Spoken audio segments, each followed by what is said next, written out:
Testing, testing, 1, 2, 3, testing, testing, 1, 2, 3. Testing, 1, 2, 1, 2. Hey there, hi there, hello there. This is RHJunior, RHJunior Reality Check. Coming to you live over the internet through a system to YouTube. Bringing you yet another broadcast at an incredibly irregular hour for my little online broadcast of mental malfunction. A little thing I like to call spleen squeezers.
Slept and stayed in bed for 12 hours plus.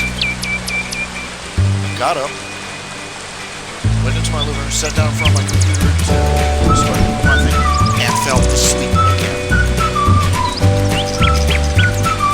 This is how screwy my sleep cycle is.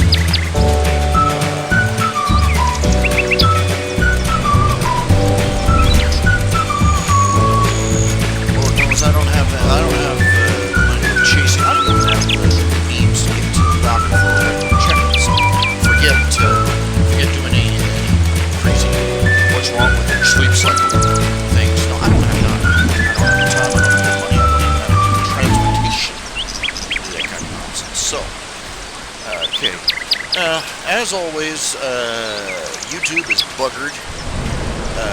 The music playlists are not working. They've changed it so that the default, they're buggering around with things again. They're fiddle-faddling with the connection with the settings and with the default look and everything else, and nobody can do anything with it, and it's driving people right up the frickin' wall.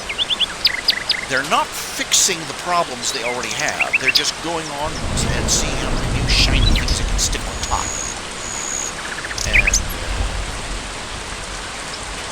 let's just say punch to the nuts time. This is what most of us are in the mood to give them right now.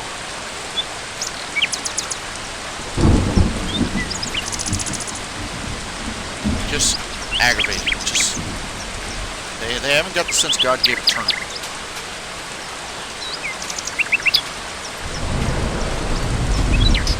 We've got all sorts of complaints coming in that our system isn't working right. Let's change everything instead of fixing it. And leave everything that was wrong broken too. Yeah, I'm on way early. Basically because my sleep cycle is shot all to heck. And not really much I can do about it. Anyway. But, let's see, got a few things to do. Got a couple commissions to work on. Got a next comic strip to draw. Gotta switch over here and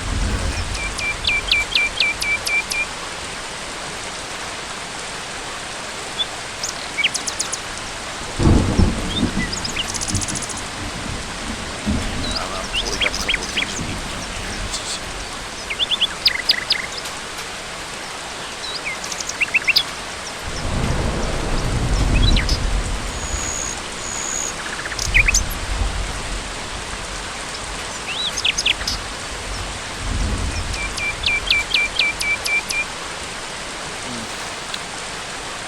So let me switch over here. Let me turn off the plane 9. That's the thing that's doing all the fancy graphics right now. It's a little screensaver program called Plane 9. Look it up. It's on Google. It's not hard to find. Okay, I'm gonna turn that off.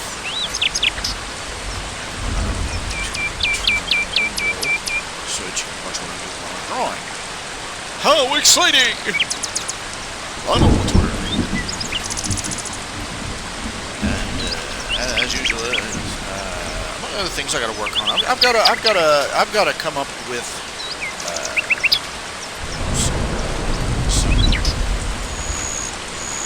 among other things. I'm trying to update more often because that's good for traffic, and traffic is good for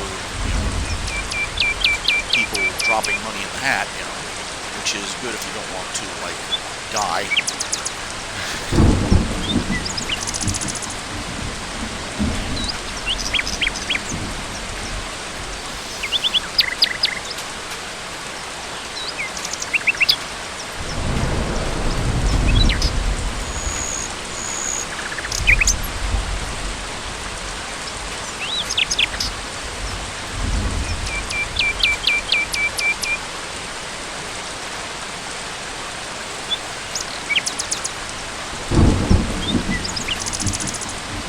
I'm waiting for the other shoot up. I owe the IRS something like $1,400 this year.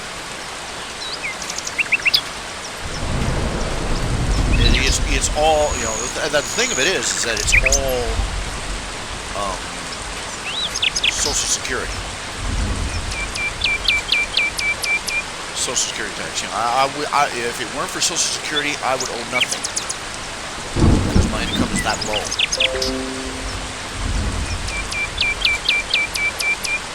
I owe the IRS $1,400.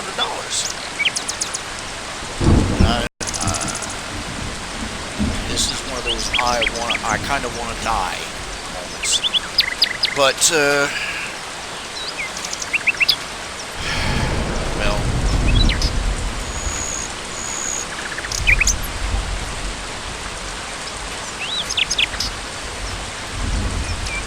trick is currently. My income is about $400. My Patreon patrons, I make about $400 a month. My other stuff, donations and commissions, just random stuff that comes in, I make about $500 or $600 a month, which is, as it turns out, about half what I need to live. So. Yeah, you get the picture.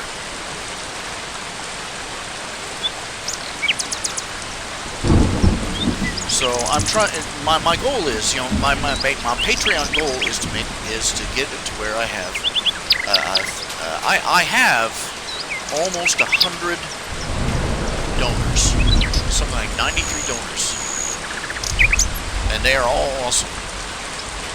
Because even the ones that only give a buck, that's these people are saving my life here, and they're helping me keep the lights on, and also keep the website up, and the art coming out, and the art and stories and everything else.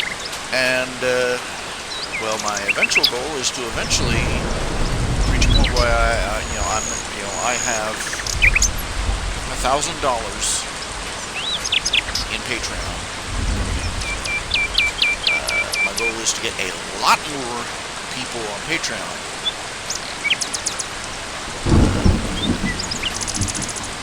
So that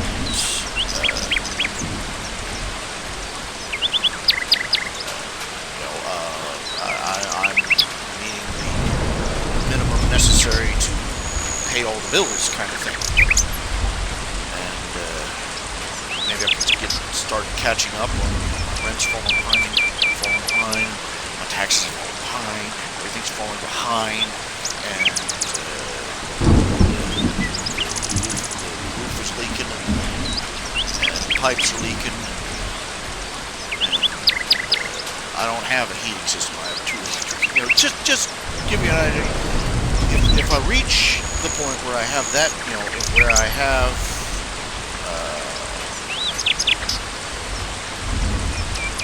if I reach that goal, it will be marginally just enough that I can start gaining ground. That's my goal. I can get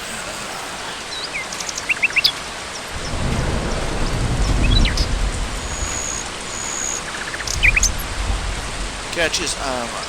There are other things. I can also start catching up on the things that I owe people. Well, among the other things, one of the things I've got to send out. People who donate above a certain level on the Victor are supposed to get a annual archive CD of all my current work. It's basically a DVD. Actually, it's just a DVD with all the image files on it. But, I've got to, running that off, again, that's another thing that costs money. You gotta run off the DVDs, you gotta pay for the packaging, you gotta pay for the postage, you gotta pay for and, you get the idea.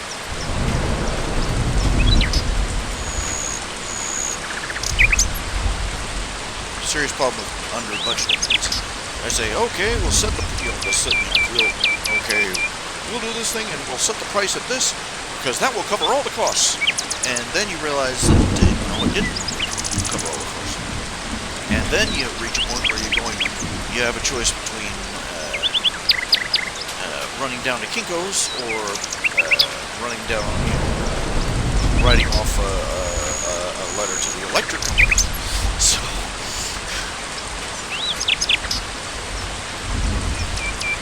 One of the things you got to take into account is when you do business accounting, you have to take when you're a single, self-employed, sole proprietor type guy, you got to take into account the cost of staying alive during that period. You can't count it as a business expense, but you've got to count it into your costs.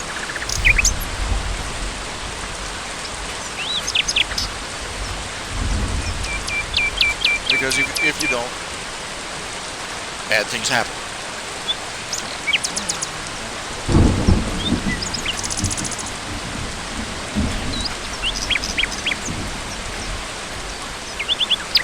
These are lessons I have had to teach myself as I didn't read.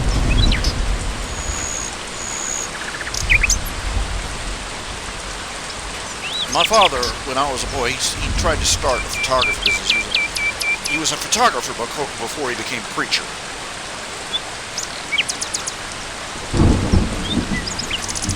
It's a long story, but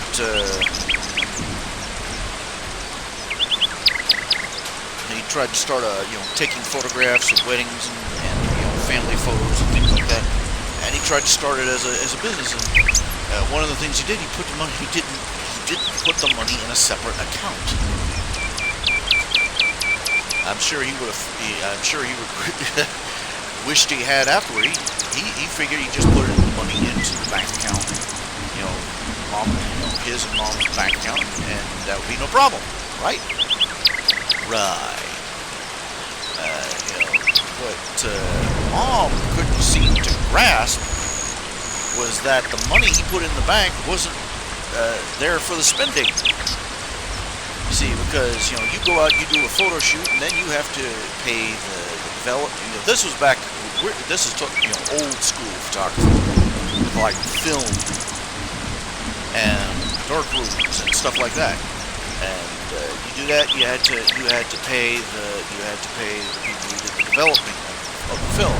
You had to pay for the printing. And you had to pay for all the costs. And those had to be paid first.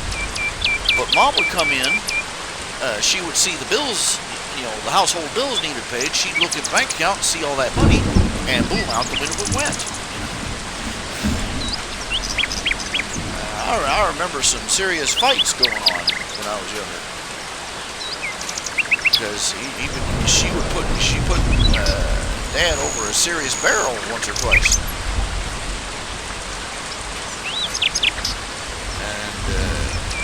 I was no. He tried to start a business with me later when I was in my. I was no better at it. I didn't have a clue. I didn't know how to run a lemonade stand. I was that economically illiterate. So many regrets. So many regrets. So many things you can't change looking back over time, you know? But anyway. And there are some things it just didn't occur to him to teach. You know, there's some things it never occurs to. This is one of the things that I have in common with the boomer generation, with this new generation coming up, you know, the millennials. Millennials and what are they calling the ones born in the year 2000? You know, you had the 1990s. I thought the 1990s kids were called millennials. Well, we'll call the year 2000 kids the millennials. My lord, 19 years old.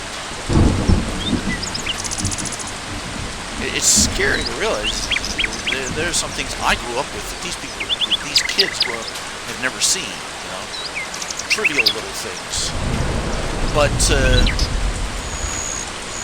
I'm only, you know, everybody says, "Oh, you're 48, you're young yet." In half the cultures on this planet, I'm rated dead. I get tired. I wake up, I hurt all over. I wake up tired all the time. I hurt all over. I have a laundry list of problems. I have a list as long as my arm of physical things that were wrong with me or that I had to have an operation for. Okay, I'm not kidding you. I have a just about Snow White beard down to my chest now. My hair, you know, my hair that isn't white is slate gray. And I have a great big old bald spot on the top of my head to boot. It's like God decided, you know, we're not going with just insult, we're going with insult and injury here. And I get people to, "Oh, you're young yet. You're young yet. Oh, yeah, oh, really? Really? And where have they been hiding my youth? Because I want some. I desperately need some." I can't even walk down my front steps without, you know, hazard lights. Beep, beep, beep, beep. He's backing up, folks.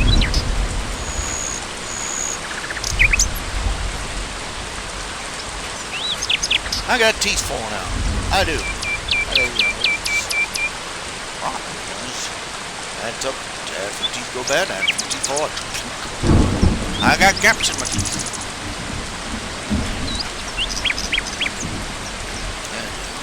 I'm an old fart. Half a century old. Give me a freaking break. I'm old and tired and everything hurts. Get off my lawn. But these kids coming up today, I am in the same boat they are in. And it's kind of sad. It's really sad. Because, the millennials, everybody's jumping on the millennials. It's the millennials' fault. Who raised the millennials? Come on. But these millennial kids, they come in there, they come online, and they say, "I don't know how to adult," as the joke goes. In the lingo of the modern age, they don't know how to adult. You know, they're like, "I'm not up to adulting. I don't know how to do this." You know, they're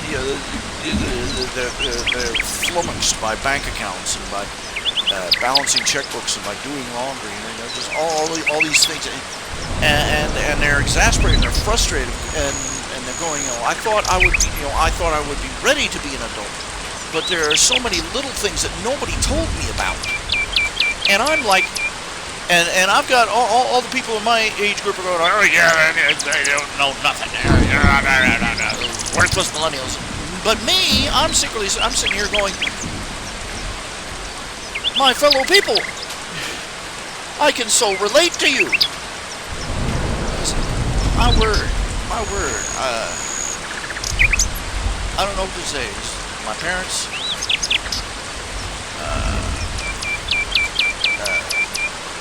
love them. They tried to take. They did their very best to raise me and my sister. My sister. Now, let's be fair here. Let's be fair here. The demands on a single man versus a single woman, radically different. Traditional family. She was married before she spent 1 year in college and got married.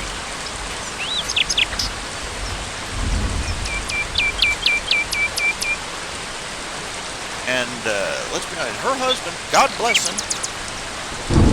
Thank God for him, because he is taking good care of her. He's taking good care of her. He's taking good care of my nieces, all 3 of them. Gave them a good home, beautiful little house. You know the whole 9 yards. I mean, 3 kids, dog, a couple of cats.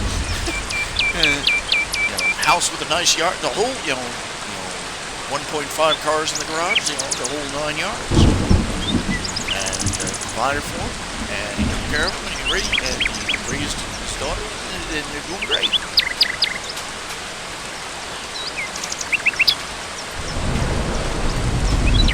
They've been over some rough, bumpy spots, finances and things like that, but who hasn't? But they got out of it. That's something worth saying right there, that they got out of the financial troubles they had.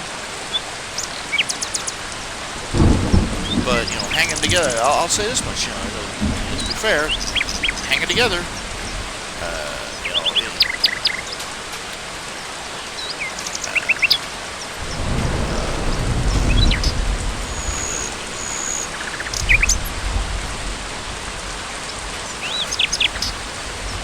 I'm looking for the way to put this, is that being married, she had somebody in the corner right from the start. Being married also meant that, as a traditional wife that she is, that she was not the head of the household.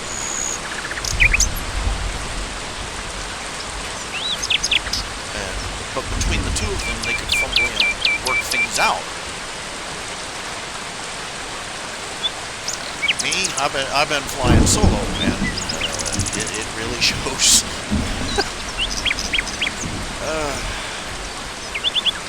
Or maybe I'm just disgruntled to admit that my baby sister had her act together way better than I ever did.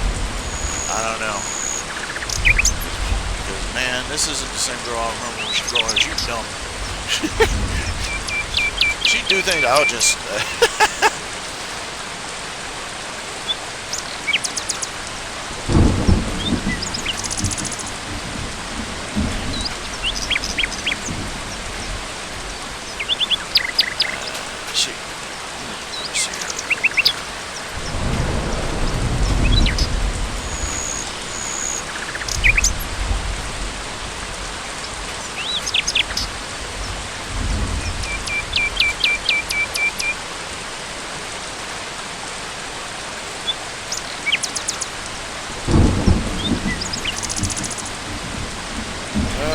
back in the 90s, back in the 80s and 90s, you remember that hairdo, poofy hairdo, where it was all frizzed up. It was frizzed around the back. It was cut short to the neck. It came down to just about the collar in the back. In the front, they had a big poofy pom-pom thing. Let me see. Let me see if I can find it.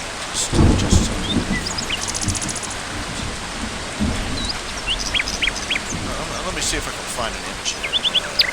90s hairstyles.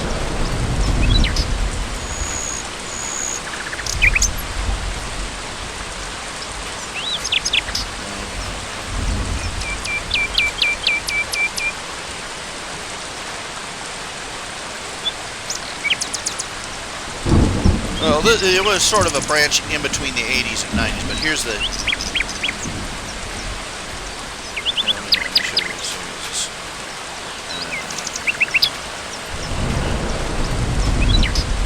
There it is. Okay, it usually wasn't that bad. Usually it was that poof in the front was sort of a round puff right there. round puff, and all floofed out. And they had crimpers. You remember the crimpers? Hair crimpers. They were like a hair curler, except the metal surface. It wasn't for curling hair; it was for crimping it. And it had it had a clamshell, like those salad tong things. It was an electric salad tong, and the head of it had two metal plates. You get the hair between it. It was crimped like sort of like a French fry. And you were supposed to basically just ruin your hair, crimp it over until it was all frizzy like that. Even back then, it looked stupid. Now my sister, she had naturally straight, long hair. She had naturally straight hair. She was honey gold colored, and she'd been growing it her whole life. And it was all the way down to her rear end, just all the way down past her belt. Beautiful long hair, and she was constantly quibbling with Mom whether she was going to have bangs that year for school or not. I want bangs. I don't want bangs. I want bangs. I don't want bangs. Since back. But she had that long, beautiful hair.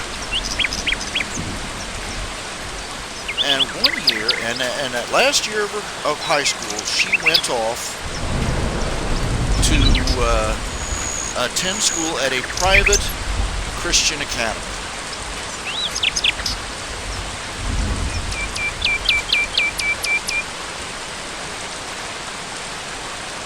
And her dumb friends got a hold of her.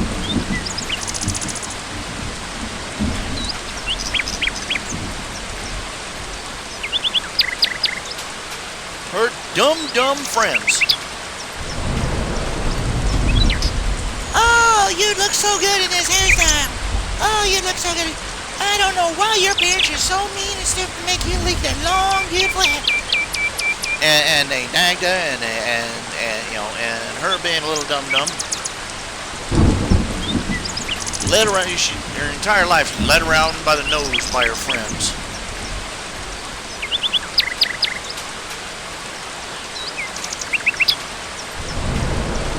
This is the flip side of the My Little Pony friendship is magic. Friendship is stupid. You take little girls, they will do the dumbest frickin' things in the name of friendship. And they will let their herd lead them around like a bunch of dummies. It's tragic. Well, anyway, they went to work at her. She was going to this school, and she was also living with family friends at the time.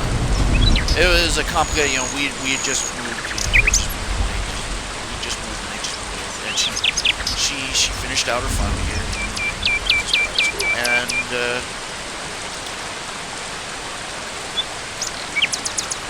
they had an agreement with her when she turned 16. I forget how old she had to be before she got out. But anyway, as soon as she hit a certain birthday, Mom said, "Okay, you can go and get your first perm when you hit this age." And she must have been in the car waiting when the clock struck midnight, because she came home for summer, and she stepped out of that car, and I looked her straight in the eye and I said, "You look like Vincent from Beauty and the Beast." Mom was laughing. Dad was laughing. My sister was standing there with her hair frizzed around her head like a big old Pomeranian poodle. She wasn't laughing. All her dumb friends back home, "Oh, it looks so good on you."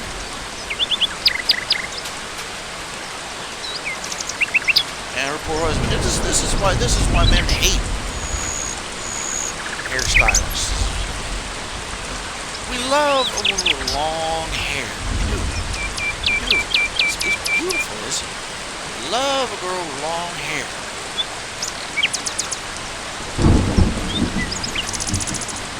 And it's like the instant the woman gets married, she decides she doesn't have to care, what looks good to her husband ever again.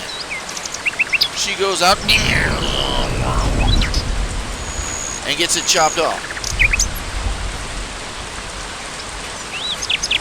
And primped and permed and squeezed and squashed and sprayed with chemicals and frizzed and until it looks like electrocute me Barbie, And then you get the real live ones that go in there. It's like they hit the end of the aisle at the wedding ceremony, and then get it shaped into that bob cut and go out, and then they want to immediately go out and talk to somebody's manager.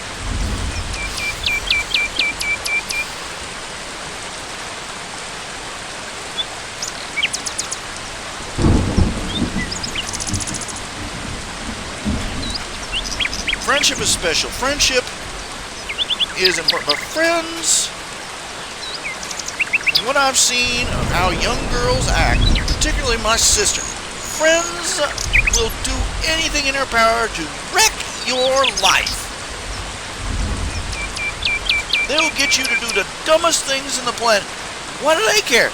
They're not the ones that are going to have to live with a decision. They're not the ones who are going to have to come home looking like the Lion King struck by lightning.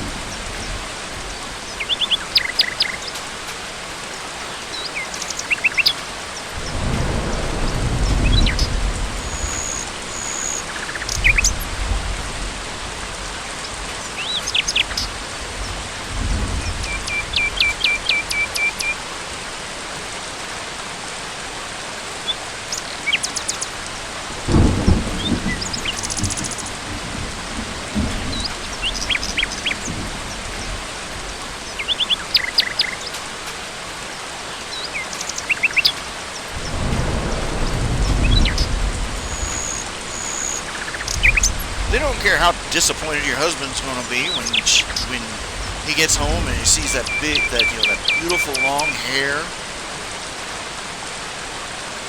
that he loves so much all gone.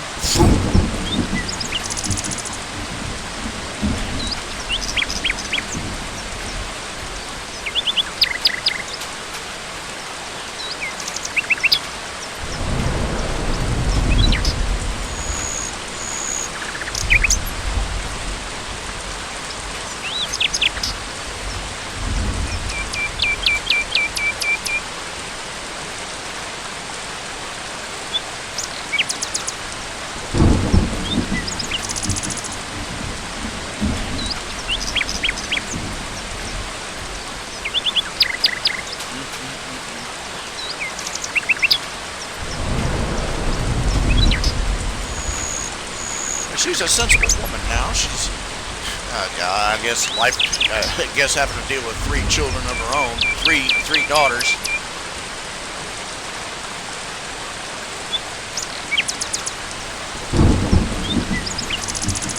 She picked up a few clues along the way, I suppose. But man, when she was young, she's got her life together. She's got her life together. I can't seem to get my crap all in one sock.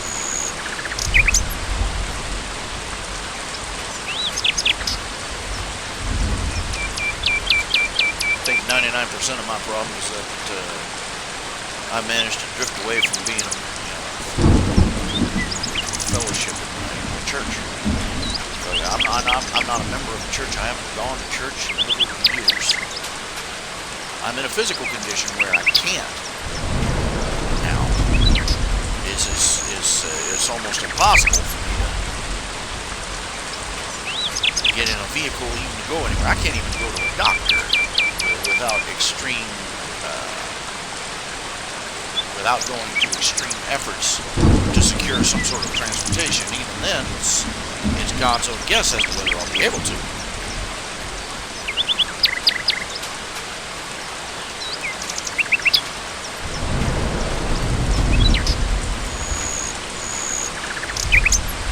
And don't discount that.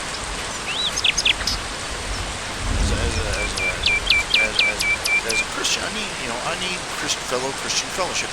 Anybody, needs fellowship in your community. people, even those of you out there who, religious stuff. Well, even secularly, people will admit, you need to be around your elders and your fellow travelers and your community to be healthy and strong. And I have not done that. And my faith has suffered for it. And my own outlook on life has suffered for it. A Christian needs to be around other Christians. A Christian needs to be in church on a regular basis. First 20 years of my life was service whenever the church doors were open.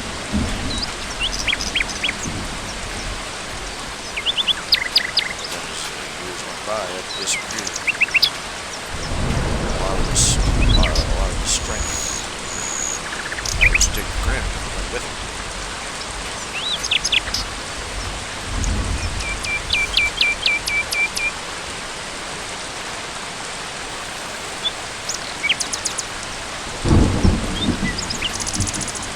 But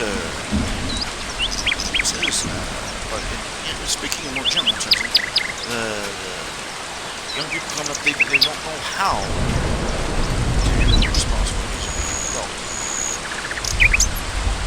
or they maybe they just feel they don't.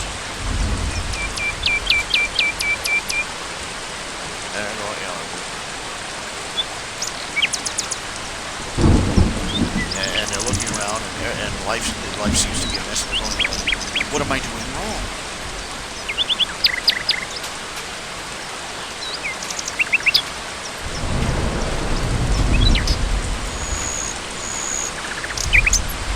An entire generation of people who are going, what am I doing wrong?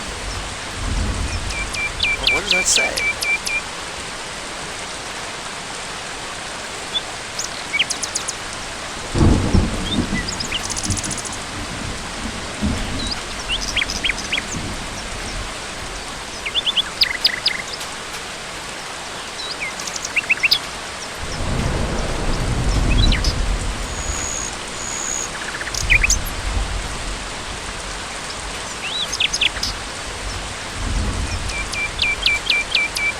Now, to some extent, every generation has gone through this, I suspect. Or at least everybody says that every generation has gone through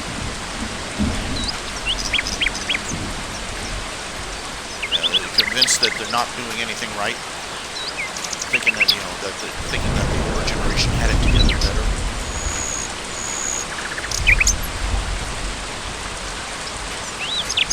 I think a lot of it, I'll admit a lot of it is probably the fact that we're the first generation, this is the first generation that has been able to express their distress in such a loudly public forum like the internet. The internet has changed a lot about human interaction. Very few people are willing to accept that yet, which is kind of a problem.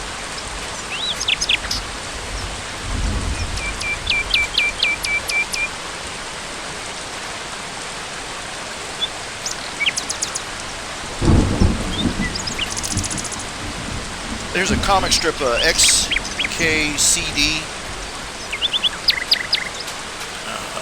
xkcd.com. They did one comic strip as a guy talking about just 4 or 5 panels, different people are, it goes all the way back to the 1890s, some, 1819. The younger generation is spending all their time in novels and fictional works, reading these books and not learning to socialize. It skips forward a couple of decades, and people spend all their time with their noses buried in newspapers. They don't seem to engage with each other, and it moves up to the Sony Walkman. The Sony Walkman has resulted in an age of isolation and individualism, and moves up to the cell phone generation. These people with their money, and the main character looks at the guy who's talking and says, "Okay, look, it's been 100 years. Pick up a clue already."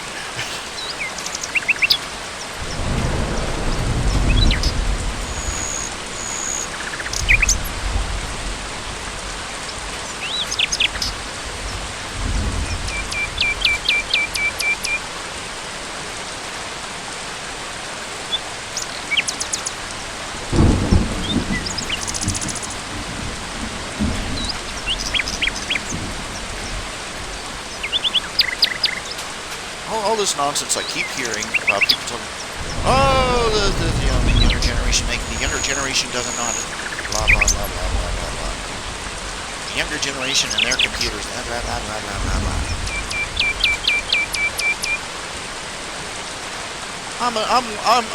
I'm from the same generation. I'm going, shut up, you old farts! For crying out loud, shut up! You're embarrassing me and yourselves.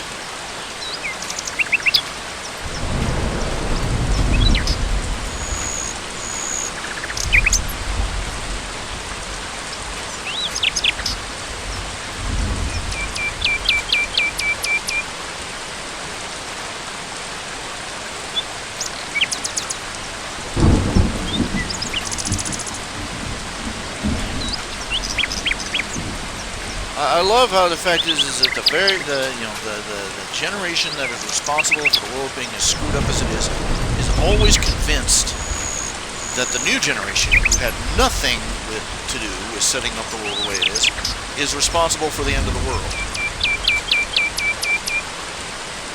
These children today, they have no respect for blah blah blah blah blah blah blah blah. Who raised them?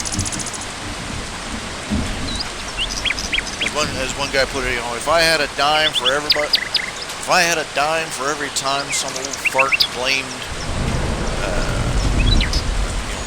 the state of the world on millennials, I'd have enough money to buy a house in the economy that they ruined.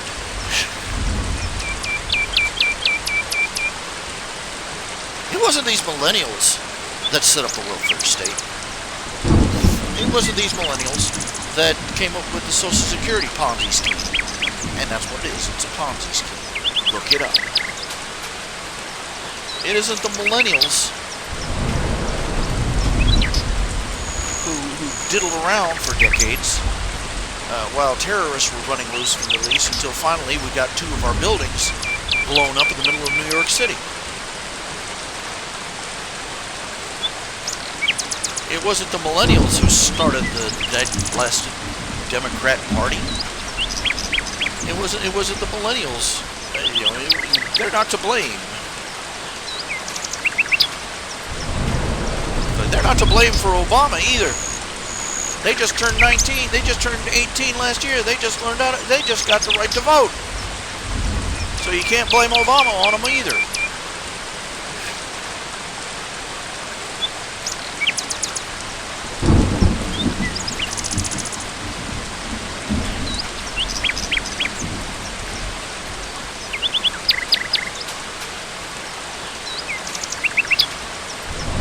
And every other, millennials have killed, in fill in the blank.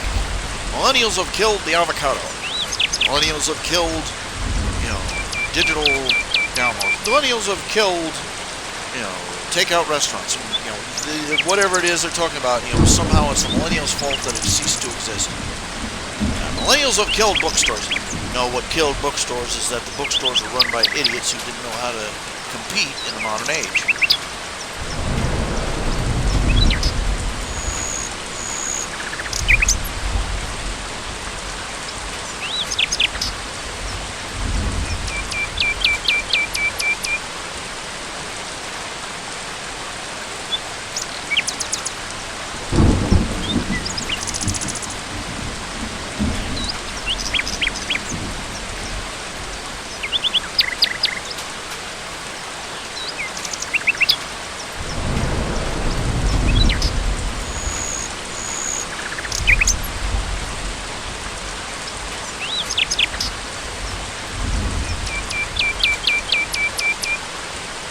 they're out there charging. I mean, I don't know, go into a bookstore.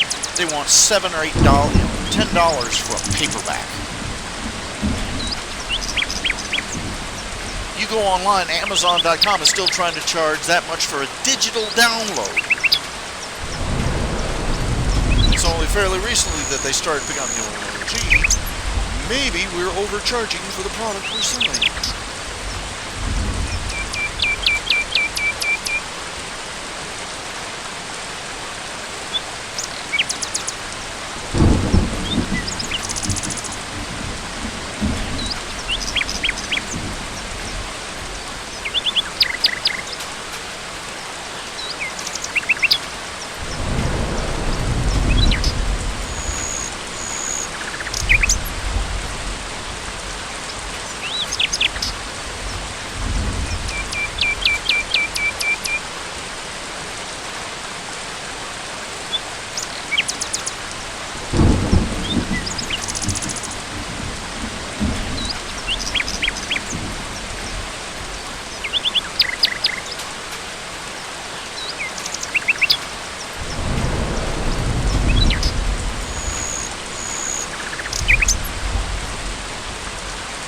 But somehow it's the millennials' fault for not wanting to spend, a small fortune on a handful of paper.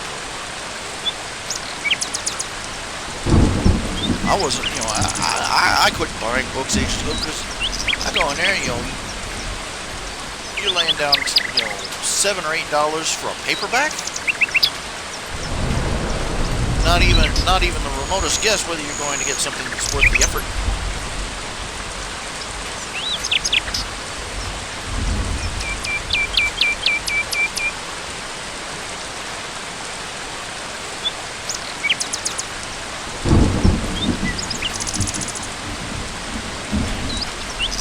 Basically, all you're paying for is the ridiculous cover and the expense of shipping the stupid book to the dollar store where you're working at.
Everything under the sun getting everything under the sun getting blamed on millennials.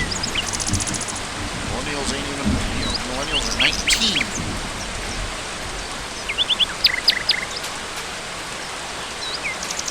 They don't run the world yet.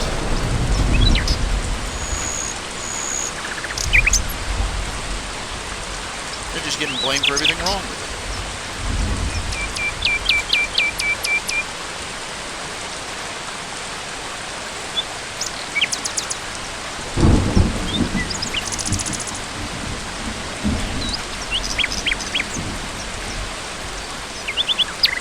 Waiting until a few of them get into office.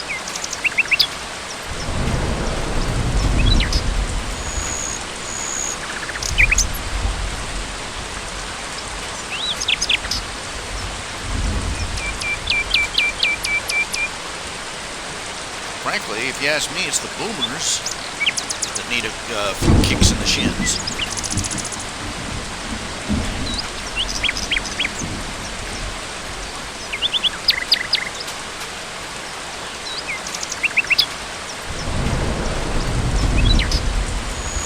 Their generation was the one that, put us on fiat currency, among other things.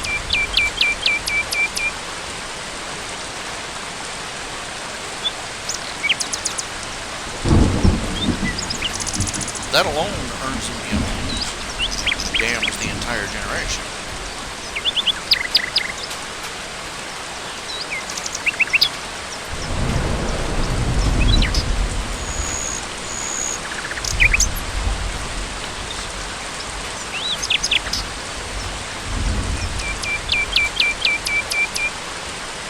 Their generation that put everybody on the low-fat, high-carb diet.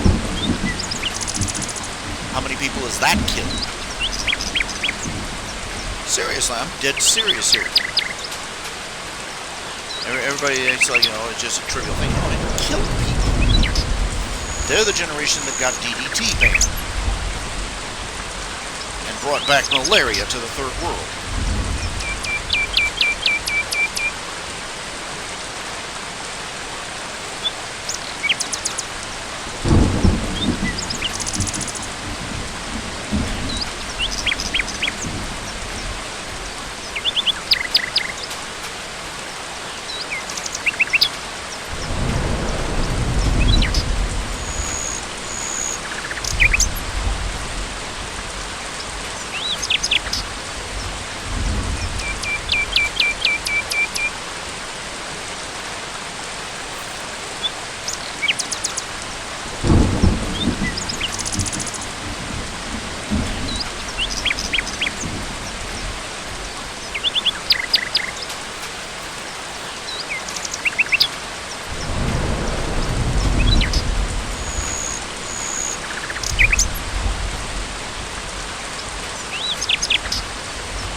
I can read you chapter and verse.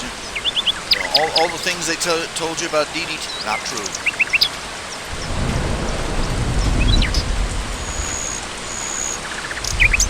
Turns out all the claims they made about it, oh, it's killing the birdies. It's no.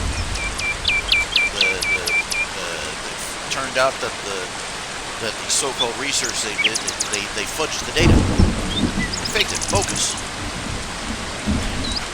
And it was proven. In fact, it was when they were deciding whether to ban or not, the judges came out and said, the evidence, the material evidence we've been provided, they have no proof of any of the claims they've made about DDT. It is, it is not a carcinogen. It is not killing off the songbirds. It's not, any of these claims. They're bogus. But we're going to ban it anyway because of social pressure.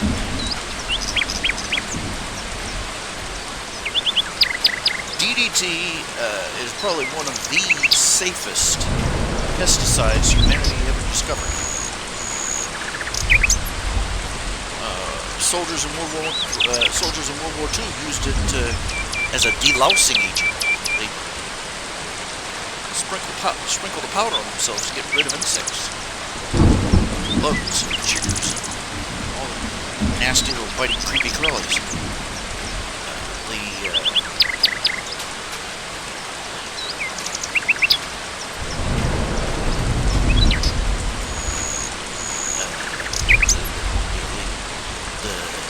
The guy that helped discover it, one of the things he did, he ate a pinch of it every day for a year just to prove that it was safe.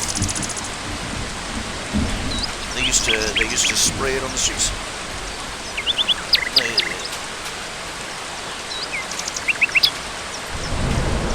It was in areas where it was used, the songbird population dropped. But it had nothing to do with the birds being poisoned. You see, songbirds eat insects. And what happens when you kill off most of the insects? Ta-da! Less food for the birdies, so the birdies fly away.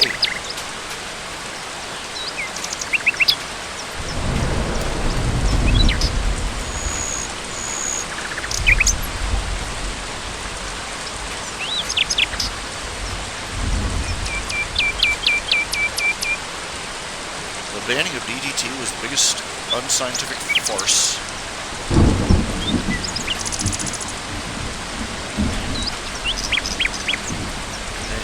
of a generation. These same know-it-all, know-nothing busybodies were the same people that had everybody convinced that eggs and milk were bad for you.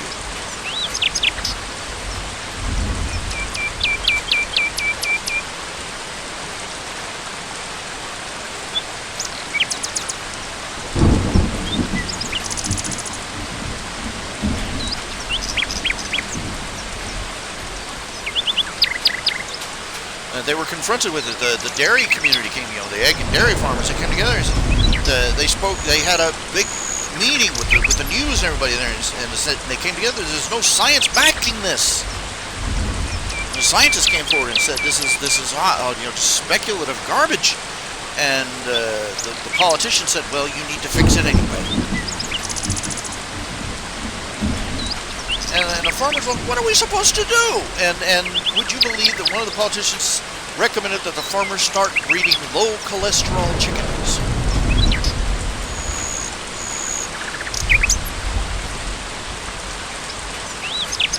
That was their solution to their quack. We need you to respond to our quack science in a way that satisfies our chicken little fearmonger.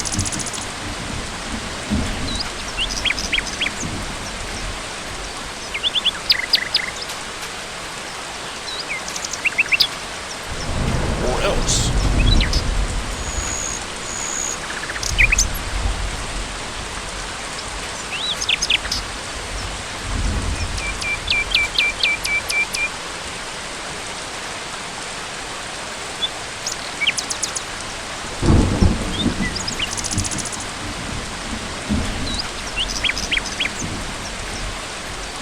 Come on.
Fairly recently that scientists that's finally coming out, or rather, it's being admitted to. There have been scientists for ever since they came up with the lipid hypothesis, the lipid theory, the idea that you eat lots of fats and that causes your heart to clog up.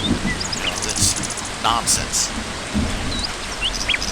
The people that the researchers, nutritionists, scientists have already started came forward and said this is nonsense. Every link in that chain is bogus. Research shows otherwise. But for nigh on to 50 years, the government has been pushing the idea that that a high-fat diet causes heart disease. It's not. It's a high-carb diet that causes heart disease. High-carb diet is what wrecks your insulin balance.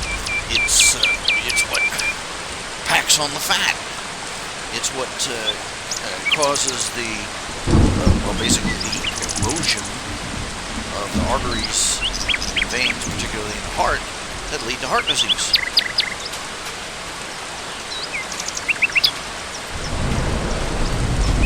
It had all to do with dietary cholesterol or fat.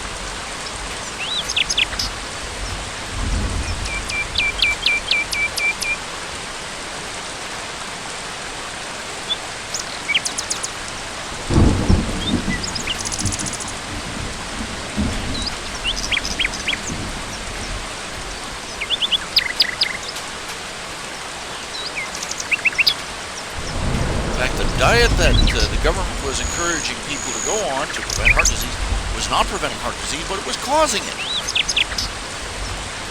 But it's become the zeitgeist, the cultural logic. Between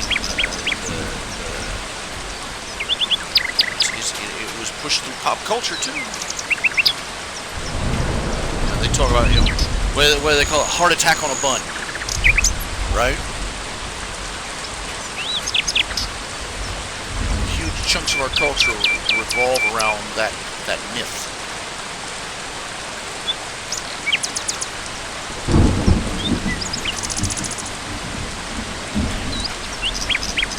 It's a myth. It's a lie, and it's killed people.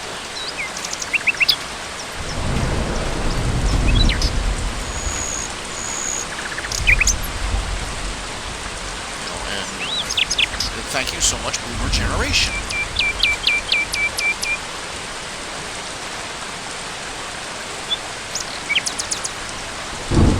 Your fairy tales have been killing us.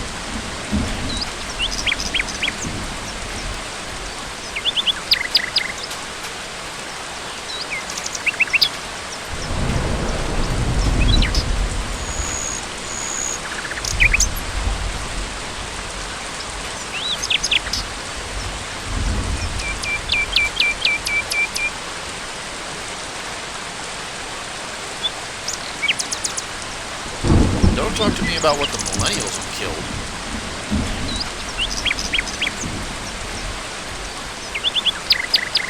There are graveyards full of people that the Boomer generation knocked off.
head when I'm trying to work on a real picky detail on drawing. But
is there, while I'm sitting here being all boring,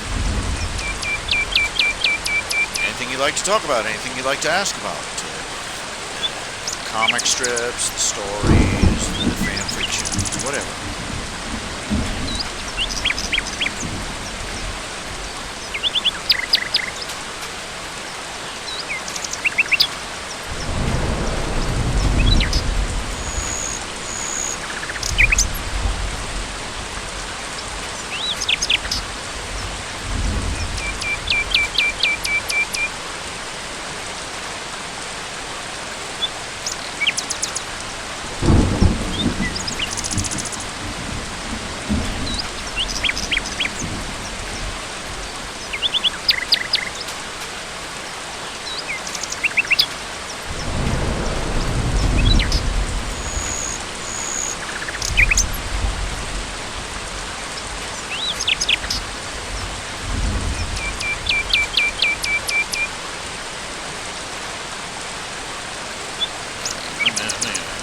Let me touch this up here first. I'll look at the channel real quick.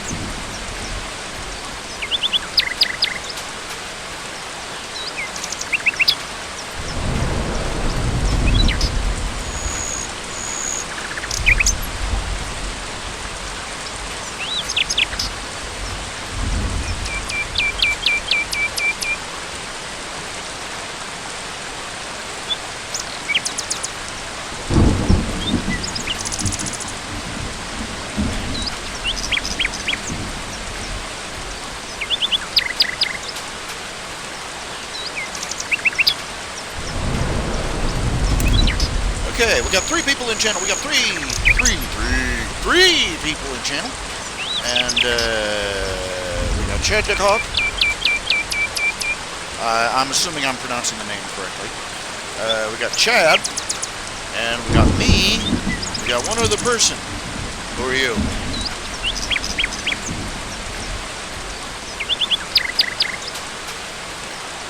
I will never blink. Talk to us.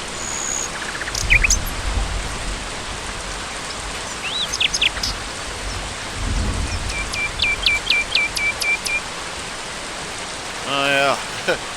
Oh, well, actually, Kill Devil Hill was already a ruin.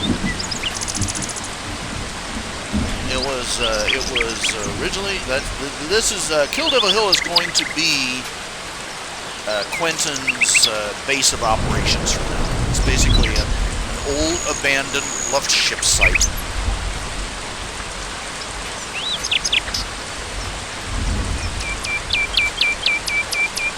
that currently has been inhabited by a dragon.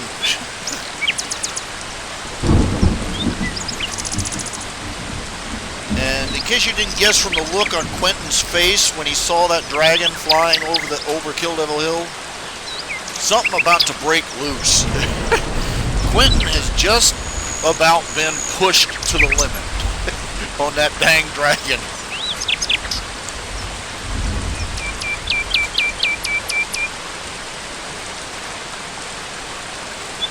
Something gonna break loose.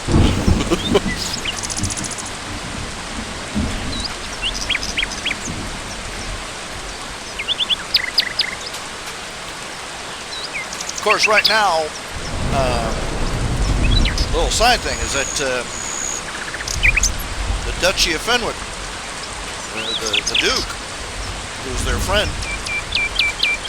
this is creating all sorts of problems for me. This guy, it's a new headache for him. Because, okay, not only does he have a dragon,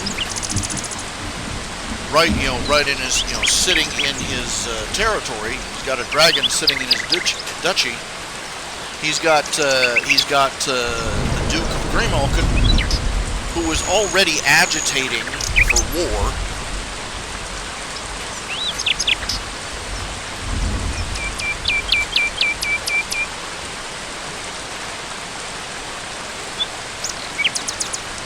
And all this time that Quentin and Co. have been hiding out in that monastery, the Duke has been rattling cages, basically going, see, he's the source of all this trouble. This, the Duke of Fenwick has been causing all this trouble. He's the dragon is living on their territory. It's his fault.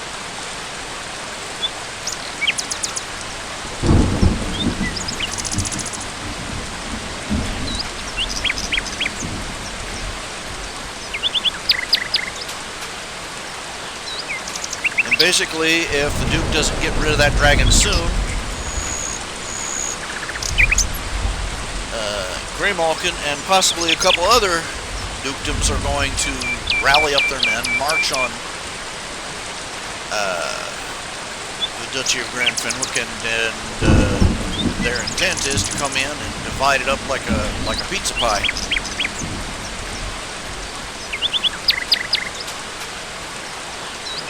With the dragon being the excuse.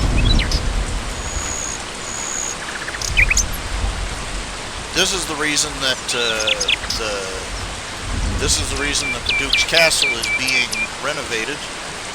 It's also going to see you're also going to see that they have been building watchtowers throughout the duchy and a couple of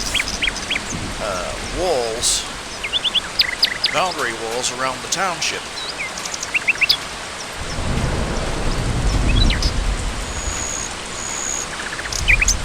Hiring more men, the whole 9 yards.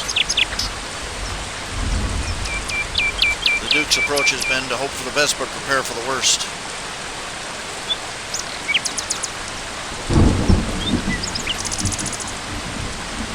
To top things off, now the High Holy Church, or rather the Cardinal in particular, is rattling loose and probably starting to stir up sand as well.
thing of it is that a representative of the High King is going to show up about the time that Quentin takes care of that dragon once and for all.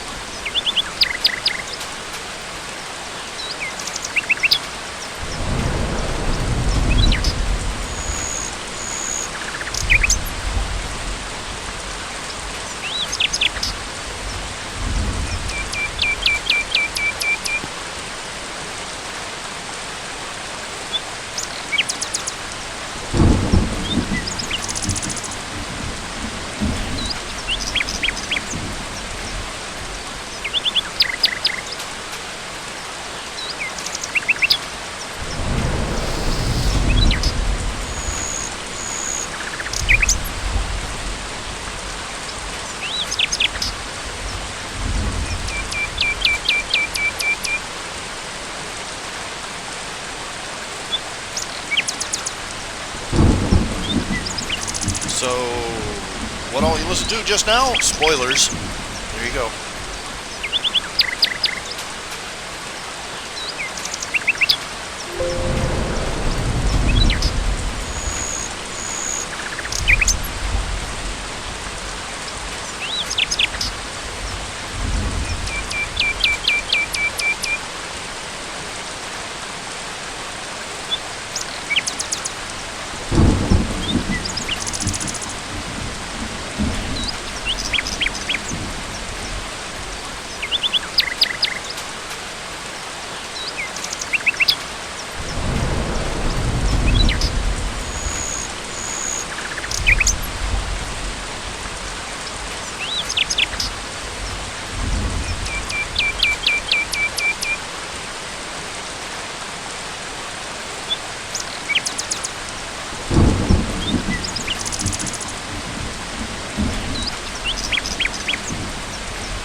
That's what I've got planned.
more strips in this particular arc.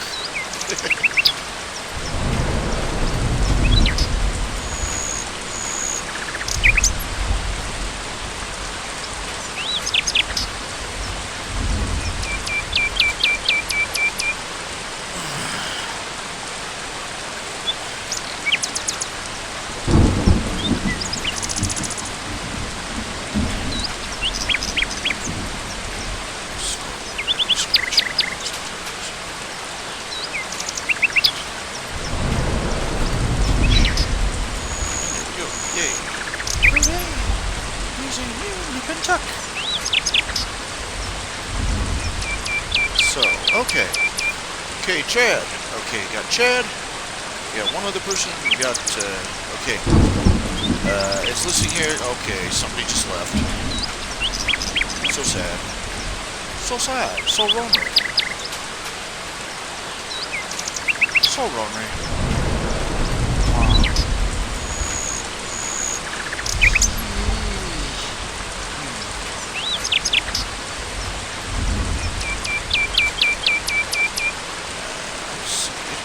It's only been an hour and a half. Not bad, not bad, not bad.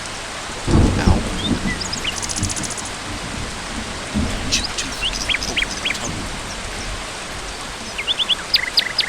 It's a pain.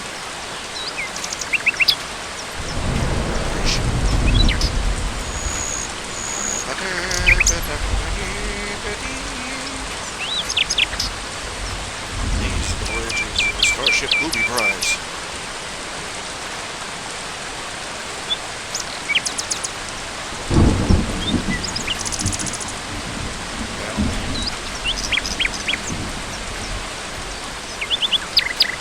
Looks like it's just you and me now. Just you and me, Chad. Two people in gym. So excited. Really, I don't have. I'm really not. Look, there's really, you know, outside of talking about current events, there really isn't. You know, I really don't have my finger on the pulse of today. You know what I'm saying? I am a shut-in.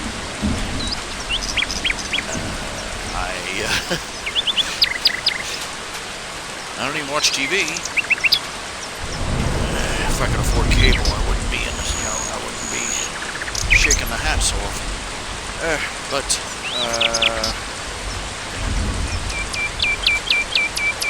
I don't go out. Excuse me. I don't go out. I don't get out. No, I'm not privy to all sorts of secret information and exciting news or anything like that.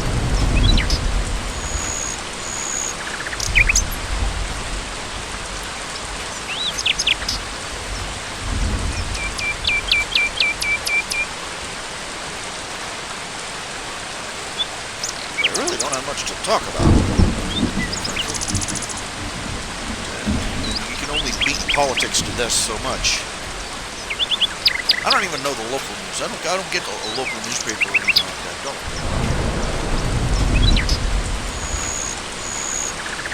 I can tell you that there's a local business. You know, tell you a little bit about a couple of local businesses. There's the Warren's IGA. You can look them up online. They have an online site. Look them up in the phone book. Warren's IGA. They're a grocery store, and they do grocery delivery. They're the only store I have found in this area that does delivery of groceries. You know, and so they deserve a great big thumbs up for that. And the thing of it is now you pay a $10 fee, and they'll deliver it to your door. You just give them your order of groceries and your credit card, and they'll ring you up and everything. The thing of it is that I could put my grocery order in, but I don't currently have the $10 for the delivery fee.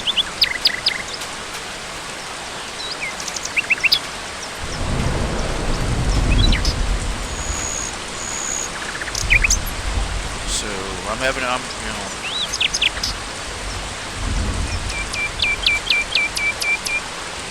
probably going to have to end up waiting until the end of the month before I can get my groceries this month.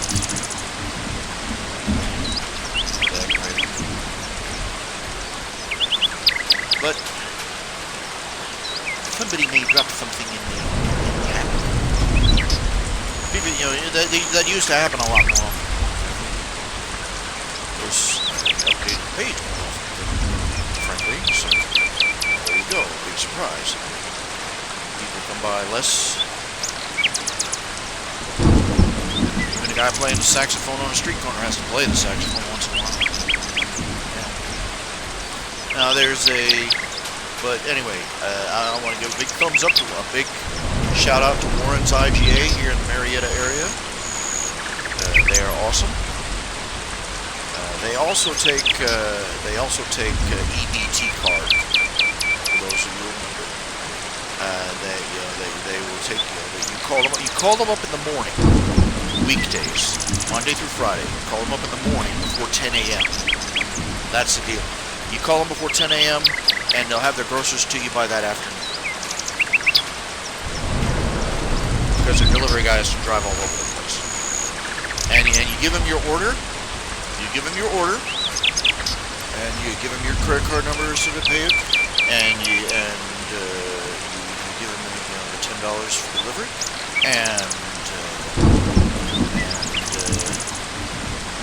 you wait for them to arrive, and they'll bring it right up to your front door. They are awesome that way. They are cool. They are nifty, and I've talked about this before, but there is something about Marietta, Ohio. It's like it's in a black hole, a Bermuda Triangle of delivery.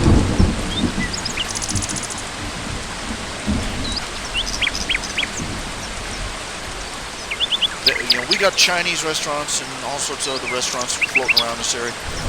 The only people who deliver are the pizza places. The Chinese restaurants don't deliver. The Italian restaurants don't deliver. None of the regular restaurants, none of them deliver. Okay?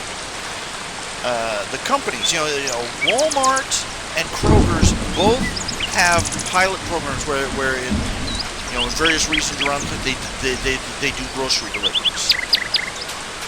Except here. They don't do it here. The most heartbreaking moment of my life. I called up. I was online. I thought, I'd love some cream-filled chocolate donuts. The cream-filled chocolate. Not the Bavarian cream. That's that custard pudding. No. I'm talking the kind with the fluffy, whipped cream type cream fillings. And it's really buttercream frosting. It's all whipped up. It's cream-filled chocolate donuts, and I was jonesing for those things so hard. And I looked up and there's no chance that there's a place around here that delivers donuts. And surprise, Jolly Pirate Donuts delivers.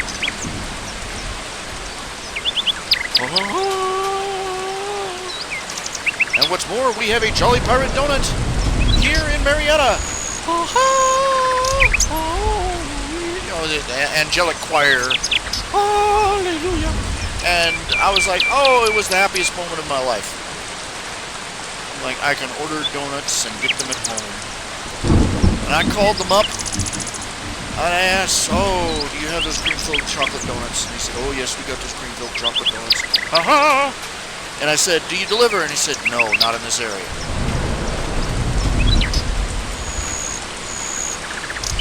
And we went from the angelic chorus to Barber's Adagio.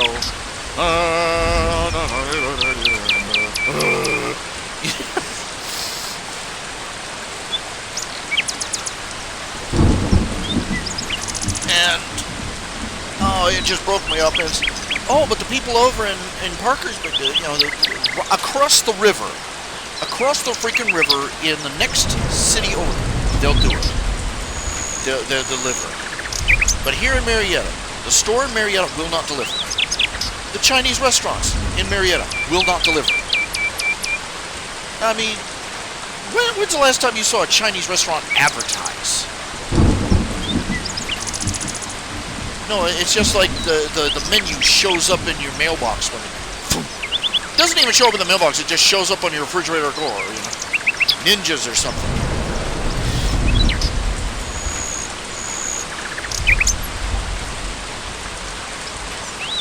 You come in one day and it's pinned to the wall by a shuriken. You know. Oh well, actually, I would like some General Tso's. But here, no, we don't deliver. I called him up. I asked, you know, this one buffet restaurant that I used to go to all the time when I was still able to get out and around. I love that restaurant. I love their shrimp and mushroom. I love eating there. And I was like, you know, I'm trying to find you. Is there any chance? Do you deliver? No, we don't deliver. We don't deliver. Okay. None of the Chinese restaurants in this area deliver. I thought there was like a law or something. There's some sort of, like secret, ancient, sacred code that required Chinese places to deliver. But no, not here in Marietta.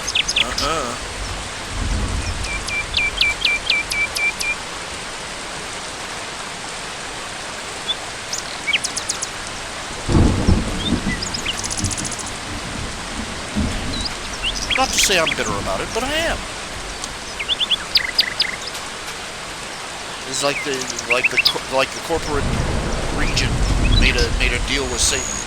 You know, that they would continue to prosper here so long as they never delivered to anybody.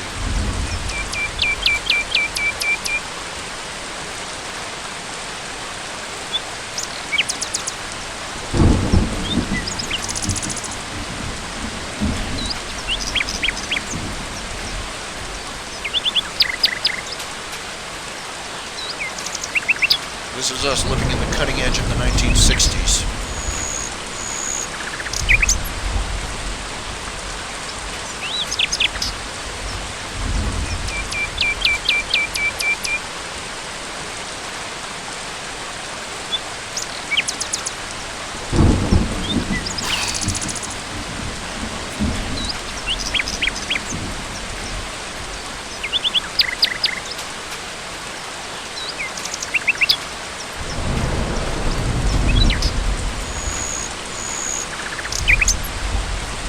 Well, you could help me fetch my groceries if you drop a $10 bill into the PayPal. Hint, hint. But seriously. But yeah.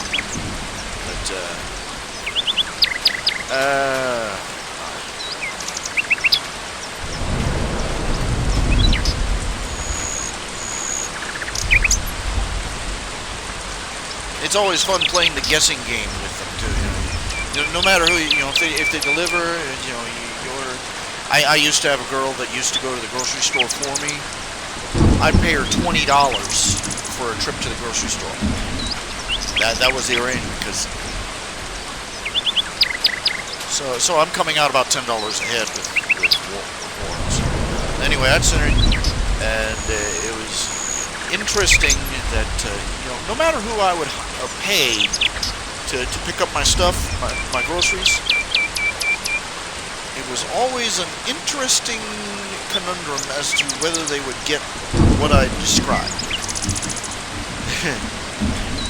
Sometimes it was my fault, sometimes it was their fault, but you're trying to describe a particular product that's on the shelf at that store, and this one girl, she was great. She run errands for me and stuff. Oh, she beat the hell out of the guy that I used to. There was one guy I paid to do odd jobs, mow my lawn, and a couple other things. And I would ask him to pick up my groceries for me. Oh, sure, no problem. He would. This is how low the bar. This is how low I had set my bar. He would go. I would give him my card, and he would show up 2 to 3 days later.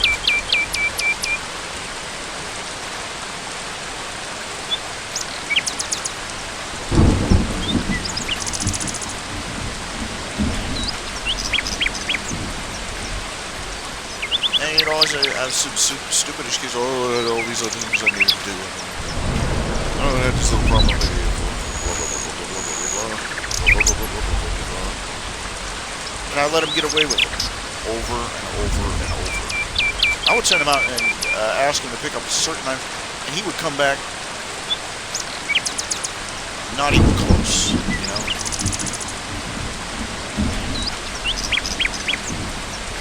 And fair good reason to believe that he was skimming out of my bank account too. It was right there. I finally, bye-bye, you know, no more. Found somebody else who could do the job. He got mad at me. He had the gall to get mad at me, claiming that I had been wrecking his reputation in the neighborhood. It wasn't me that was talking about it. It was one of my other neighbors that came over, you know, and I asked him, "Have you seen so-and-so?" And, "Oh, no, I haven't seen him." "Yeah, I paid him to, I asked him to do such and such." And they were like, "Oh, man, you can't rely on him for anything. He just does so on and so on." It wasn't me that was talking smack on the guy. But the guy basically burned all his bridges in the neighborhood. That was my life. You know, that was, you know, I got no choice. He was the only guy I could find who would even do anything. That was pathetic. It was. And I was willing to put up with it. Because I was desperate.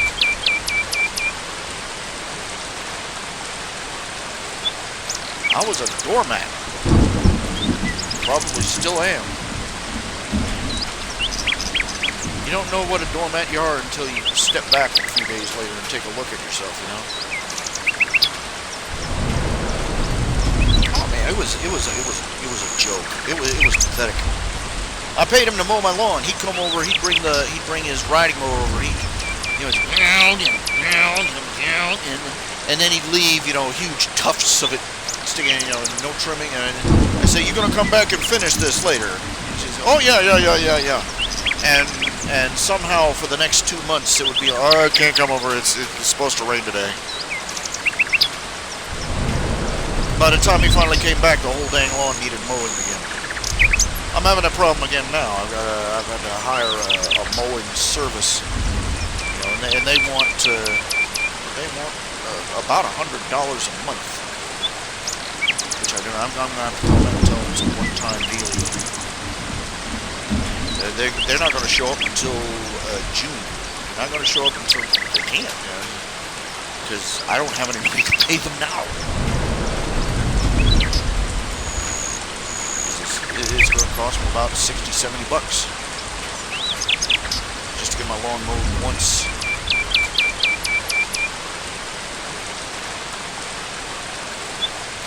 Can't find anybody around here who mows lawns, who mow a lawn. I'd find somebody, "Oh yeah, sure, I'll mow your lawn, $20, you know, $20-30, and then they leave, or they move, or they, you know, or they just have to quit doing the mowing thing. And here I am.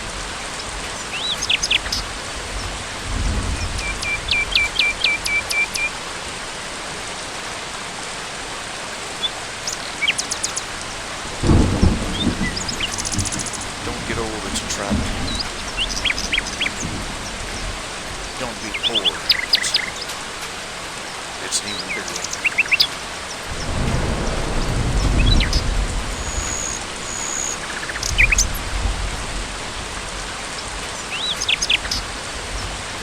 You know what galls me about lawn mowing? You know how lawns got started? The whole thing with neatly mowed lawns? A bunch of people few hundred years ago wanted to show off, you know, how many slaves they had to do idle labor. So they sent them out with scythes and crap to trim the yard out front to a nice bowling green smooth. It's a load of crap. Most pointless thing people have ever done with property. A lawn.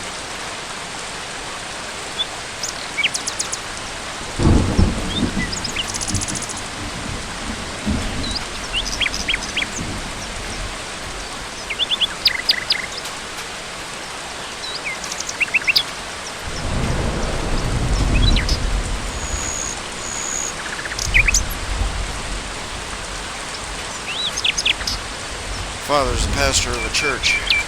The church in question owns, it's got this big, beautiful building, but it's got a chunk of property it's sitting on that's big enough for at least 4 buildings that size. It takes 4 men with riding mowers to mow that dang lawn and keep it mowed.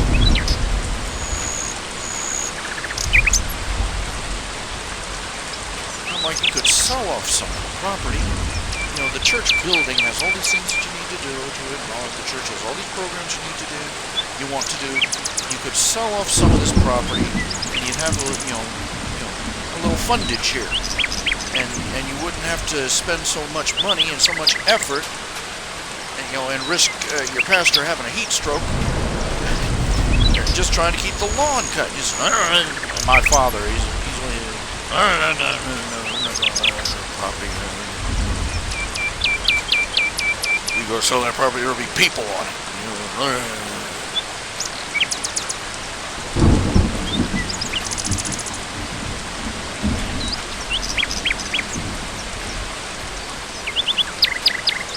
My father's not the most rational man when it comes to, shall we say, urban development. I used to, oh man, we'd go on family picnics. Be the 4th of July. And we go riding out to one of the national parks.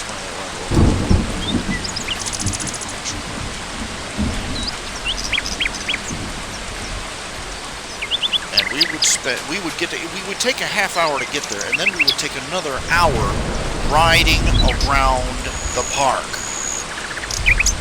Because he would keep driving and driving and driving and driving. If he saw another human being anywhere, he would keep driving and driving and driving and driving, because he didn't think it was a proper picnic unless you were out in the godforsaken wilderness, 1,000 miles away from any human habitation and any sign of human life.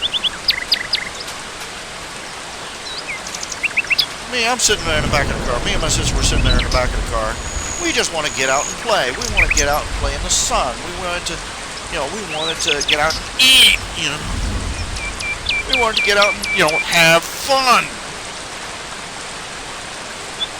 But that man was convinced you could not possibly have fun if you could see another human being.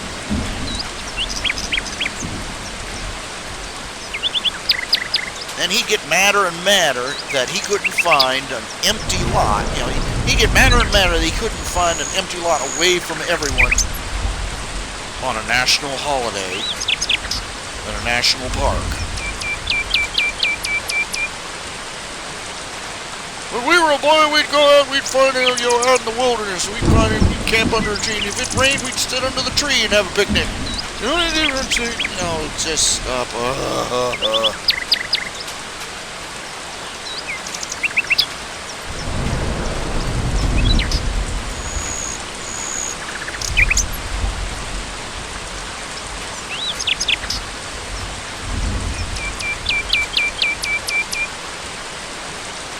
Listen to that man talk, you'd swear he was born with Davy Crockett.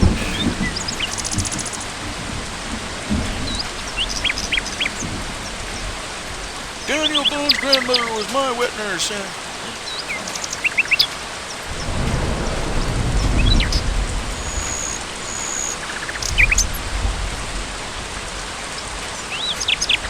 I had to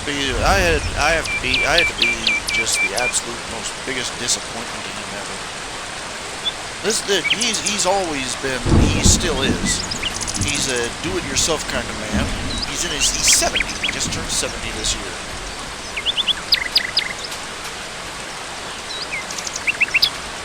And he has spent his entire life doing everything himself. When he was a boy, he was in the Boy Scouts as a kid. That was barely the beginning of it. He could walk up into the hills with a pocket knife. He'd find a birch tree. He'd peel the bark. He would cut down a switch. Nice long, slender pole, and he would peel the bark off. He would use the lining in the bark, braid it into a bowstring. And he would make a bow out of piece wood. He would string the bow with that string, and then he would make the arrows by hand, just whittling. He would go up in the hill with a pocket knife, and he'd come down out of the hills with a full bow and arrow set.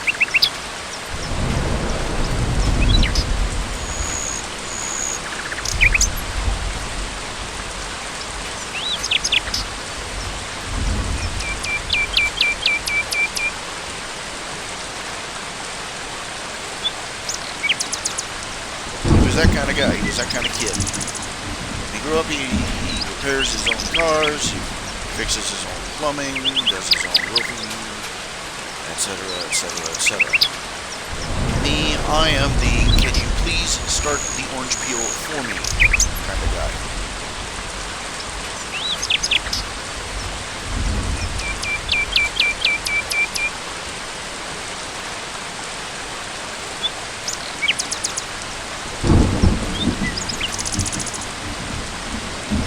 Absolute disaster. I figured out long ago, you know. He used to have a motorcycle that just sat out there in the rain. So he said, one day he looked at me and said, you know, you can have that motorcycle. If you can fix it up, it's yours. I went out there and spent 2 days staring at that thing, trying to figure out where to begin.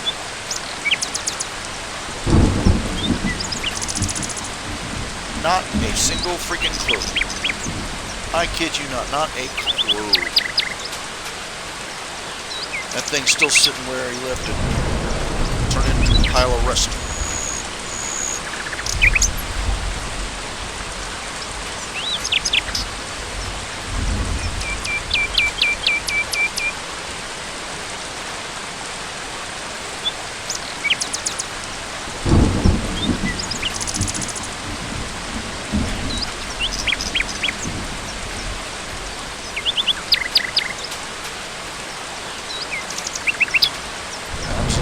Okay, we got 3 people in here. We got me, we got Chad DeCalt, and whoever the heck you are. We know you're watching. Type something. Say hello. Come in. Make yourself feel good. Feel at home. Say something. We know you're listening.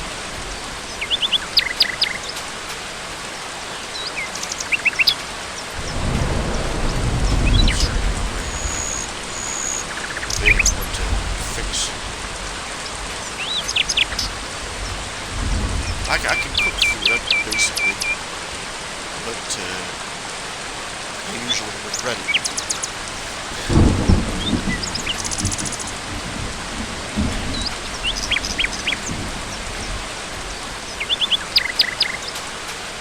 I knew the bare basics, but beyond that.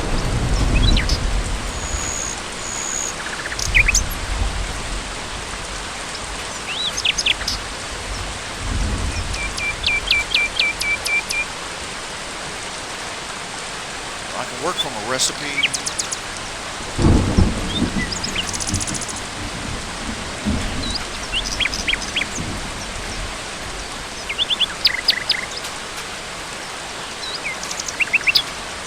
Maybe I'll make some more.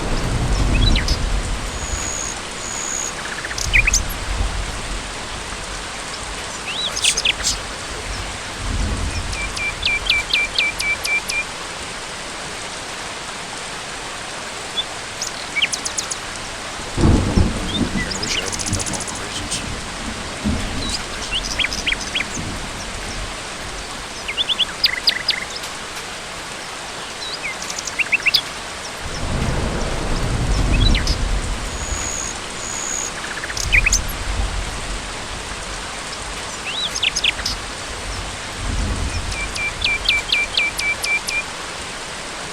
Just whip up a can of chicken soup. I got cans of chicken soup. Nice. What's with chicken soup? Look at that. I'm not a very soup kind of guy. Something about it just makes me just filling up on liquid bugs me.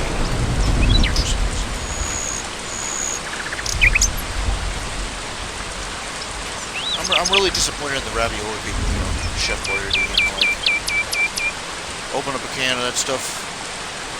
It's 50% sauce now. It's liquid. It's tomato soup with ravioli bits in it. Chef Boyardee is probably crying wherever he is right now. Most people don't know it. Chef Boyardee was a real guy. He was a blue ribbon chef from Italy. Came to America, started his own restaurant. People were absolutely crazy about his marinara. They would order little pots of it to take home with them. People approached him about making his pasta and stuff with that sauce, and putting it in cans and jars.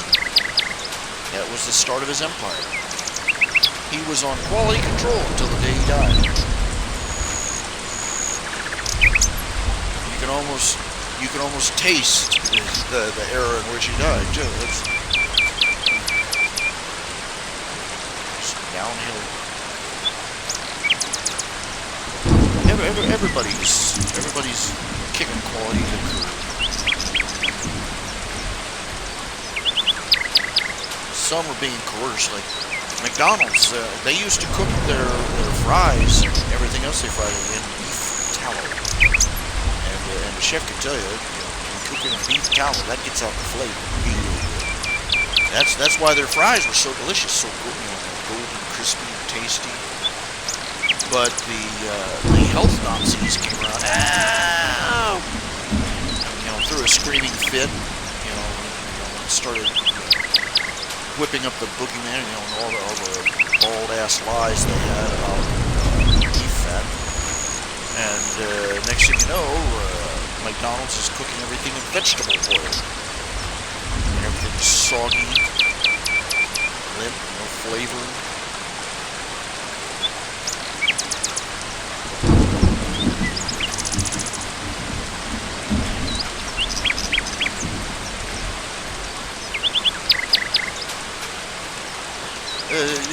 These so-called health experts. There are some of these health experts. They're not health experts. All they're experts in is tracking down things that make people happy and ruining them. And they will make up the most outrageous lies to do it.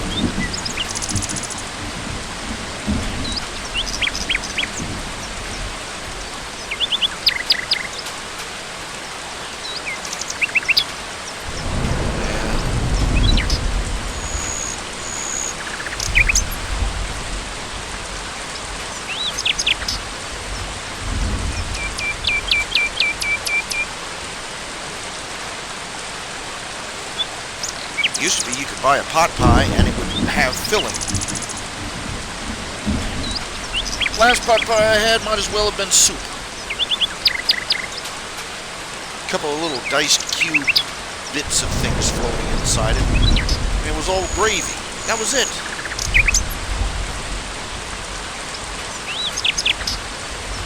One day just make one for myself. I'm gonna buy a pie crust and I'm gonna buy me some chicken breast, and I'm gonna cook it out. I'm gonna just make a real chicken pot pie, just so I can know what eating one feels like.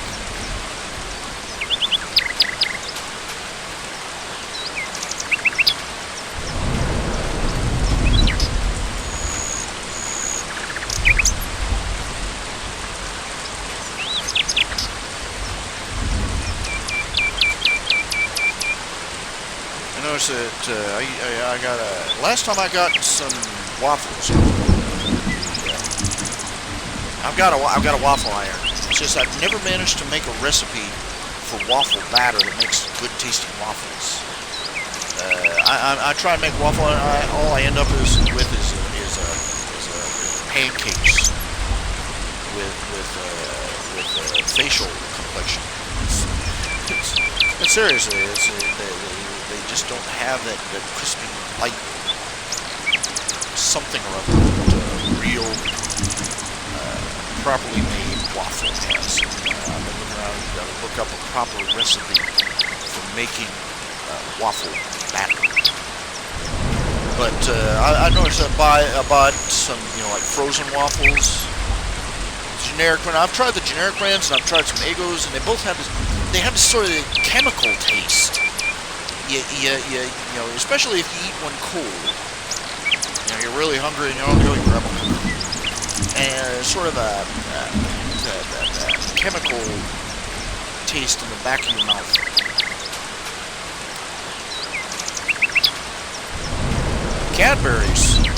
Cadbury's got took over by some, and the quality is going down. They cut the quality, and everybody, you know, people over in Europe are throwing fits because Cadbury's was like gold standard for chocolate.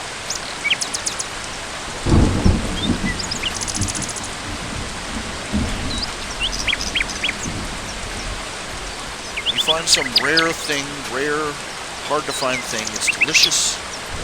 Then everybody finds it, and some corporation finds it, buys it, and cheapens it.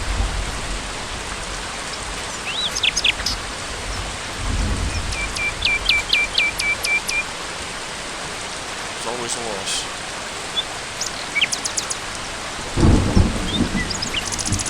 Funnel cake batter, that's an idea.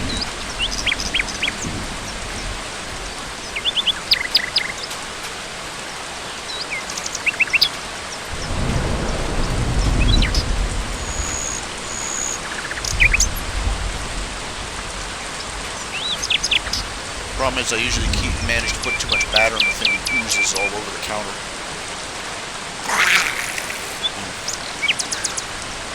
It's alive!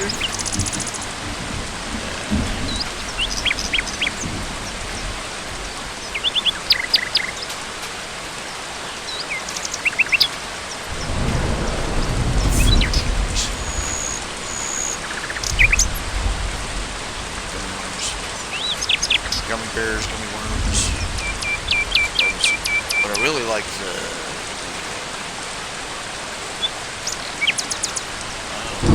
peach rings. They have these. They have all sorts of exotic. There is this. Oh man, it's so cruel. They advertise this almost all the time on my Facebook page. There's this company. You can Candy of the Month Club. You can subscribe. It's a monthly fee. I couldn't afford it. You know, it's just an expense I just can't afford. But I'm looking at the candies that they're offering. I got such a sweet tooth.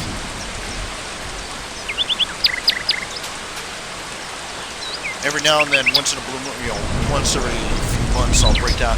I'll order something from like Amazon.com.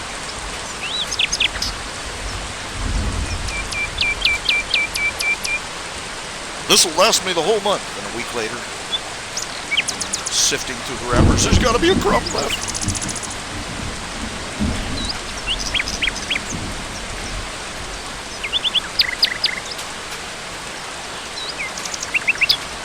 Every now and then I'll get one of the things I found is that energy drinks, Monster energy drink. I suspect, I don't know if, it might be the caffeine and taurine. It might be all the B vitamins they put in there. I'm thinking I'm going to order some, if I ever get some spare cash, I'm going to order some B vitamin complex. Straight B vitamins. See if that helps. Because when I've got a supply of Monster energy drink, I almost feel human again.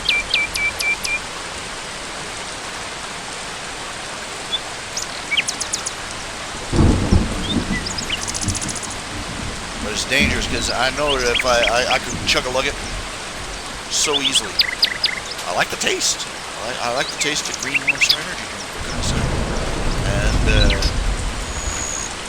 And ever since tasting Monster energy drink, I can't stand Mountain Dew or any other lemon lime drink.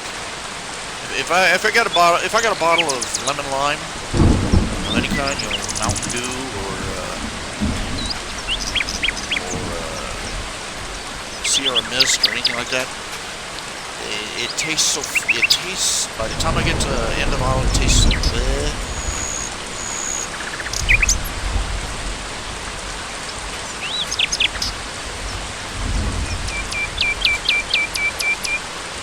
syrupy and unrefreshing and plain.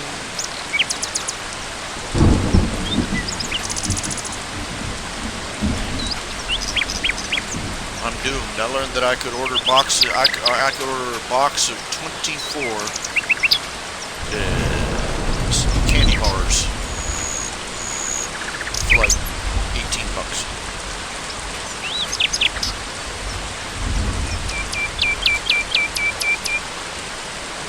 And no, they did not last 24 days. Take that to the bank. Get a box of Snickers. A bunch of Snickers, some Three Musketeers, some Milky Ways, and some Twix in that box.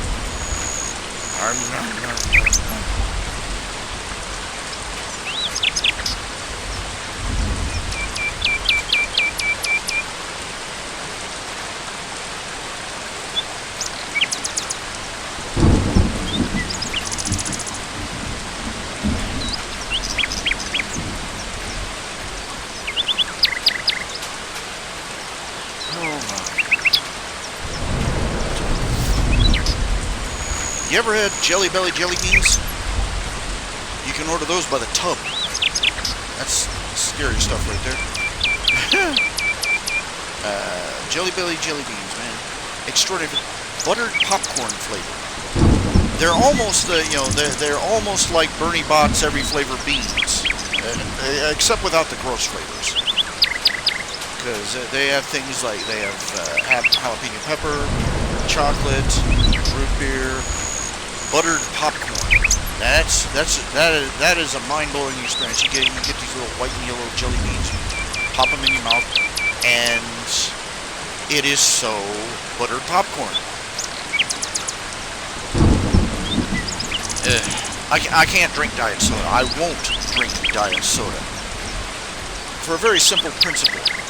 Sugar is at least a food. The stuff they put in diet sodas isn't.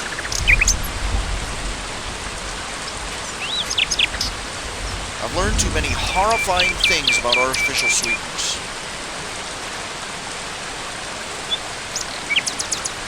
No.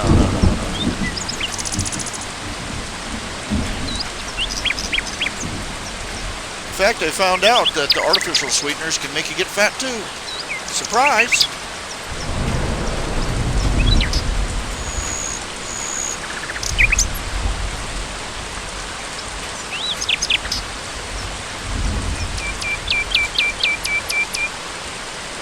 Most of the reason that American people are fat is, okay, first of all, our government, back in the 1960s and 70s, started pushing the high-carb, low-fat, low-protein diet. They showed that food pyramid with like 15 servings of grains and like 2 servings of meat. Oh yeah, high fructose corn syrup. Oh mercy, yes. In fact, calorically speaking, ordinary cane sugar, the same calories of cane sugar versus the same calories in high fructose corn syrup, your body will process the cane sugar faster and better. High fructose corn syrup is just, it wrecks you up, jacks you up.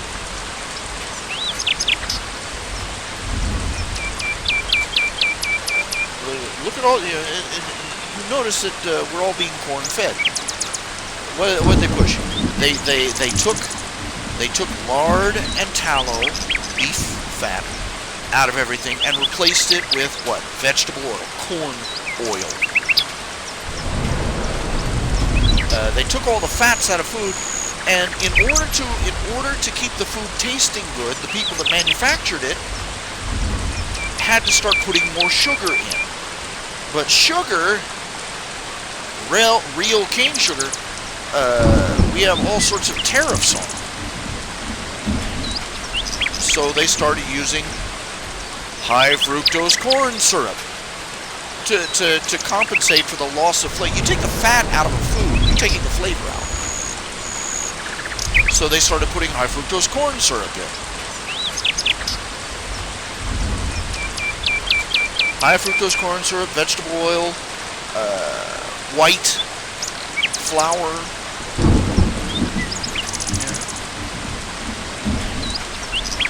I'm a believer in the, I can't practice it because it's kind of a pricey deal to follow.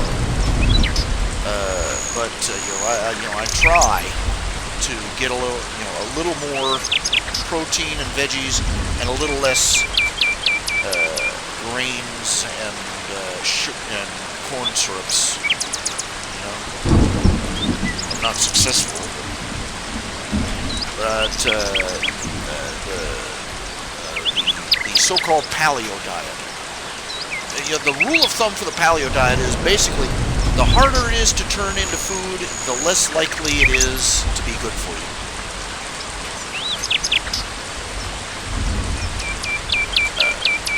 Consider that the amount of corn oil we take into our diet on a daily basis. Can you imagine, like, an Aborigine eating that much corn on a regular basis? Now, whether you believe it or not, just a very simple, very obvious principle is that we are designed to eat the food that is provided in our environment, no matter how you look at it. And many of the things that we're putting on our plate are not found in nature. Margarine. I'd go with straight real butter all the time if I could. In fact, I probably will anyway. I got like a tub of margarine in my fridge right now, and I'm like regretting it.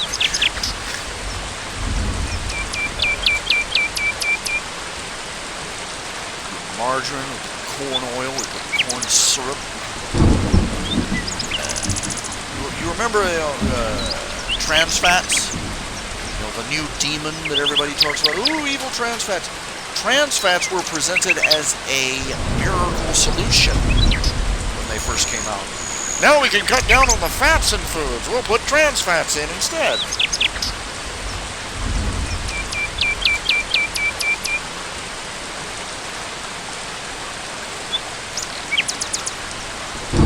I'm a 48-year-old junk food junkie. I'm probably kind of a hypocrite for talking about it.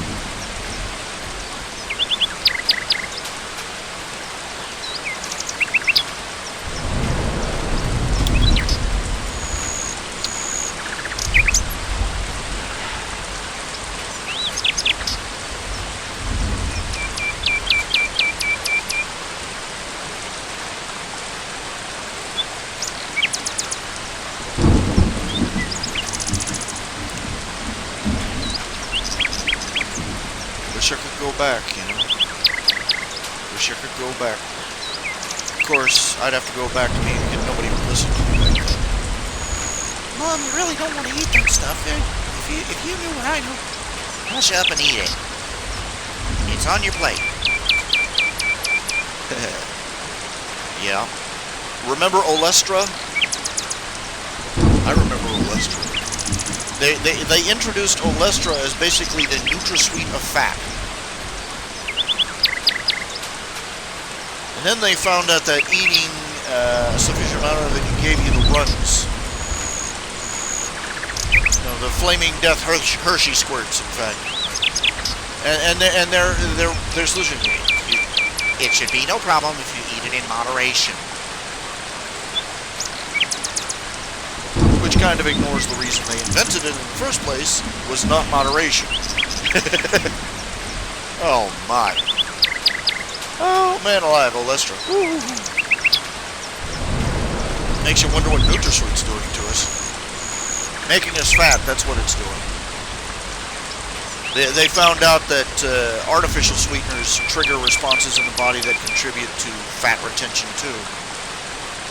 You might as well just eat the sugar. And the real sugar. Here's a big solution to most of our problems. Eat real food.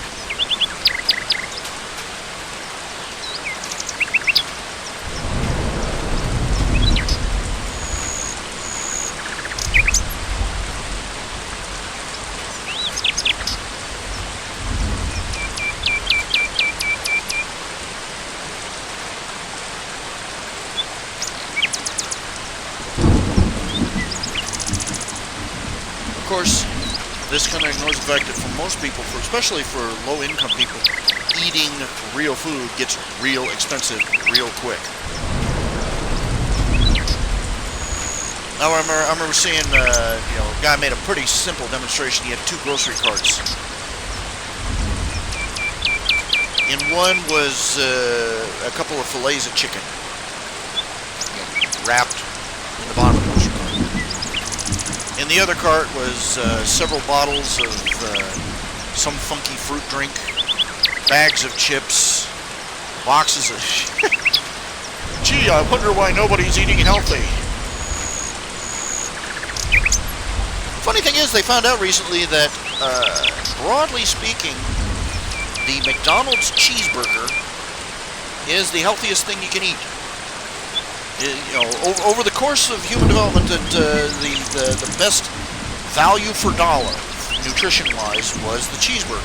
The McDonald's classic, bun, burger, cheese. Largely because most, for thousands of generations, most people, you consider that the average peasant didn't get too much meat in his diet.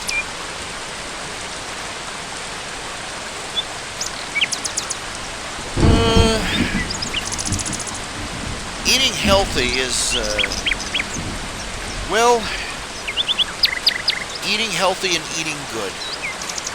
Eating so that you're not miserable. Eating too. That's another thing. What's the point of eating healthy if you can't stand to look at your own plate? Quality of life. That's what it's all about.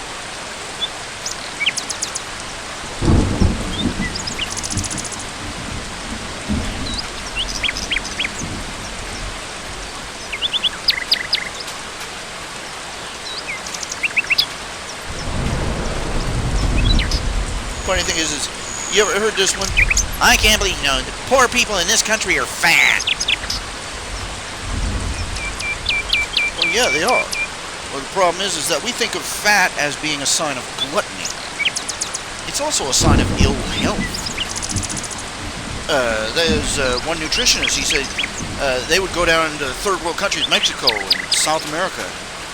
You'd find these mamas, the dirt poor people, I mean, barely getting a handful, barely getting enough calories in their daily diet to survive. And the mamas would be big and huge and fat, while their children were skinny little sticks, with their ribs showing. And it wasn't because the mamas were eating all the food and leaving their children to starve. What it was is that they were largely living on, corn, flour.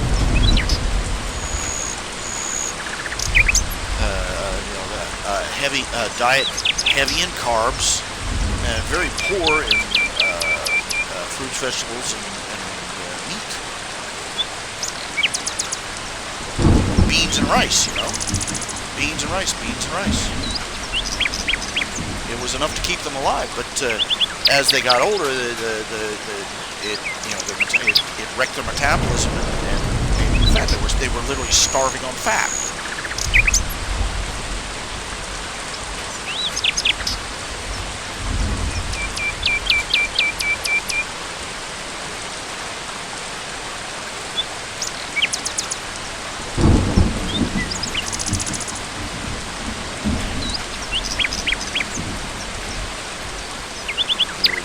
The issue of weight and health, it's a very individual thing, actually. There are certain generalizations you can make, but that's where you get tripped up.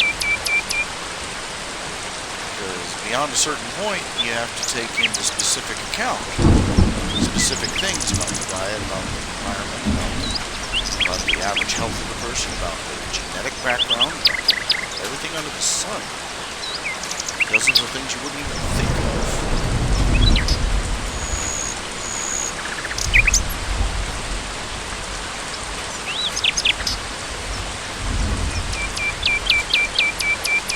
It doesn't help the fact that our cultural notion of what constitutes a healthy body weight is all screwed up.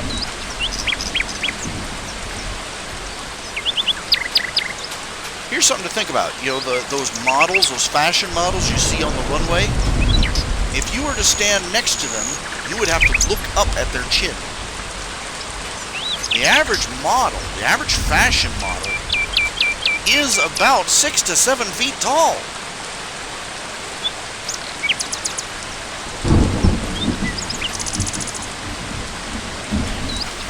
They're freaks. If they were men, they would be in the basketball. They'd be in the NBA on the basketball team.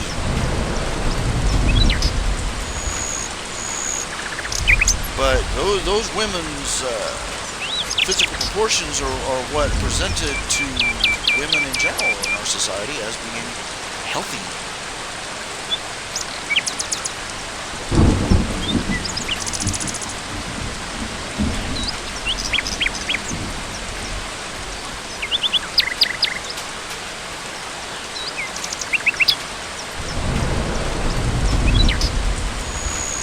There's a much broader spectrum of body types that are healthy than we want to admit. Men have the same problem. Men have the same problem. Here's one for you. Bodybuilders. Have you seen a bodybuilder? You know the bodybuilders, the ones that are shaped like a Dorito.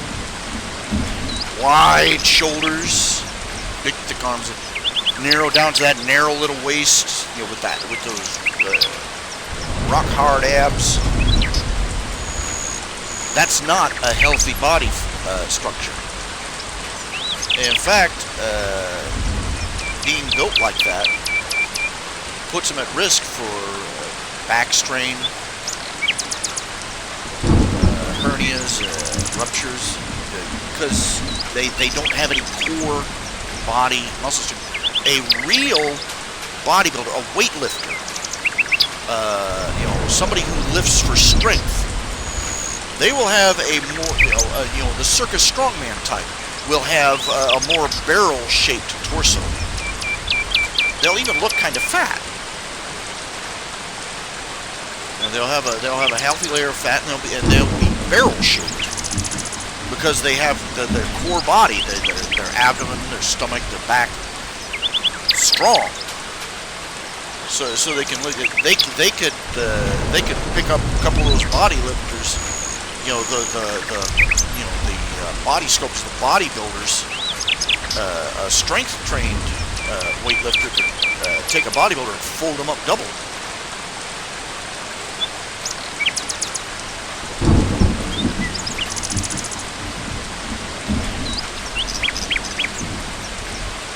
You look at the ones who do all the posing in the little banana hammocks, and with oiled up muscles. Those are the ones with the Dorito chip body, and generally they are both their muscles are poorly proportioned, and they are also dehydrated. Because one of the things those guys do before they go up there on stage is that they will take diuretics, whatever it takes, just to. You do not get that chiseled look naturally. They get it that way by dehydrating themselves.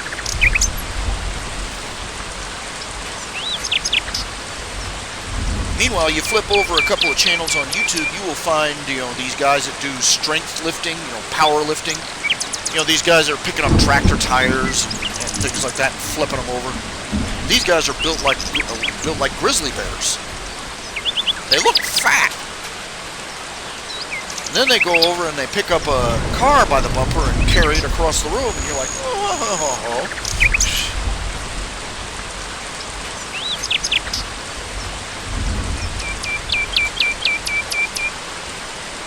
And that's one of the things, I used that in one of my stories in The Rise of Darth Vulcan.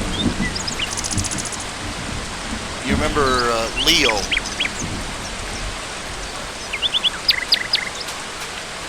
He was the champion that Celestia and Luna picked and brought over to battle Darth Vulcan. He looked like a big old fatty. Turned out he was a power lifter who did things like tossing a caber. For those who don't know, tossing the caber is a feat of strength It's a sport usually engaged in Highland Games or in the Ren Fairs, the Society for Creative Anachronism, but usually in the Highland Games, where you pick up a telephone pole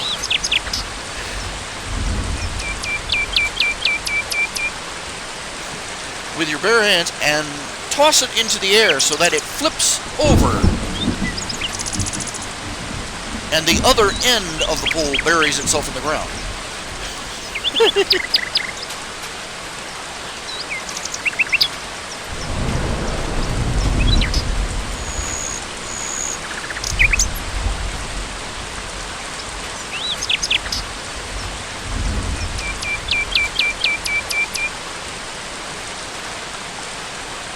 And in that story, Darth Vulcan, Ted, aka Darth Vulcan, learned to his immense surprise that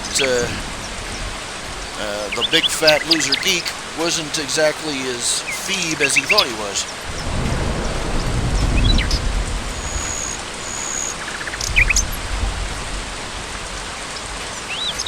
I remember seeing footage of one of those guys at the Highland Games tossing the cable. That pole went up in the air, whoop, whoop, thump. And the narrator says, go ahead. You know, the guy in a kilt tossed it, and he said, go ahead, you tell him he's wearing a dress. Oh my. Now,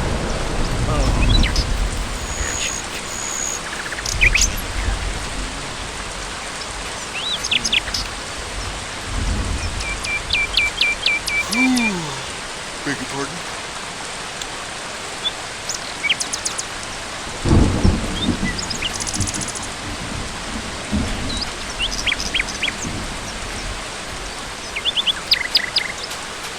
We don't know what healthy looks like. We've been told for decades to eat the exact wrong diet. What gets me is, okay, Daniel Meyer, he's a good friend of mine. He's the guy that basically built my website from scratch. And he's a big supporter. He also does. Well, he does. He's one of these men for all seasons, I suppose you call him. He and his wife are renovating a Victorian mansion. They bought it. Now they're rebuilding it from the inside out. And he's a cross-country motorcyclist. He's also into computers, and obviously, and he's just really what you call a comprehensive kind of guy. And he recently, the past couple of years, he had to go on a brutally strict diet and exercise program to try and get his weight down. And he was overweight, but his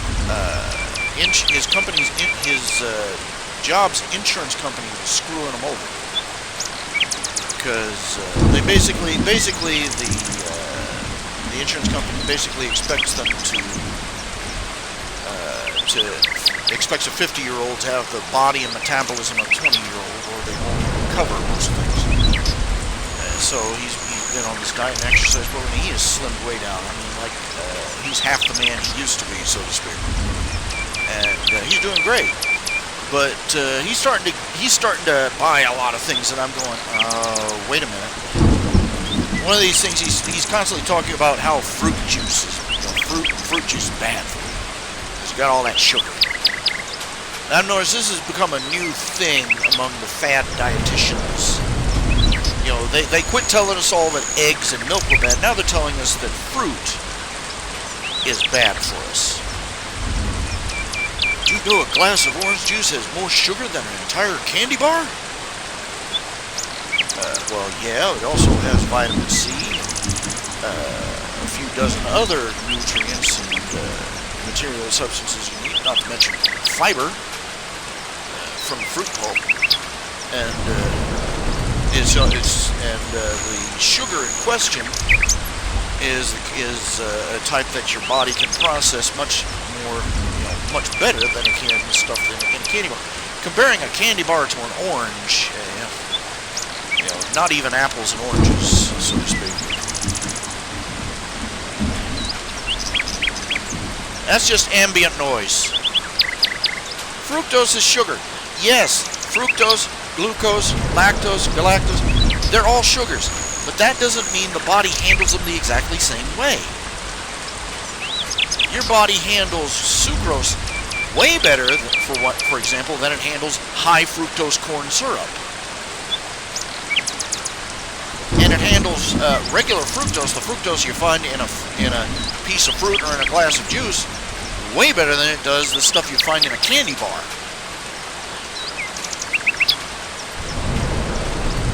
These people are jumping on a bandwagon and not paying attention to which way it's going. You know, I'm old enough to remember. I'm nearly 50 years old. I can remember, epic levels of stupidity in the past. You know, these people come in. I can remember them changing their minds at least 3 times in my lifetime on whether milk was good for you or not.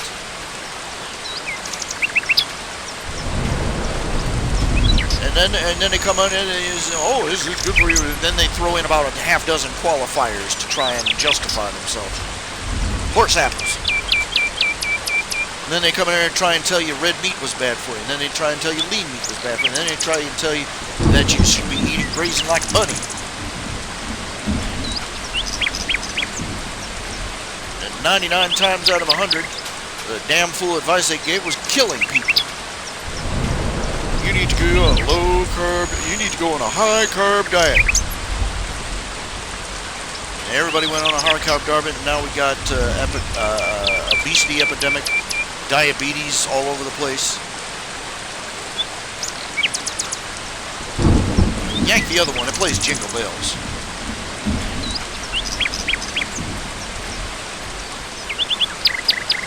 Supposedly the process of juicing the fruit destroys it.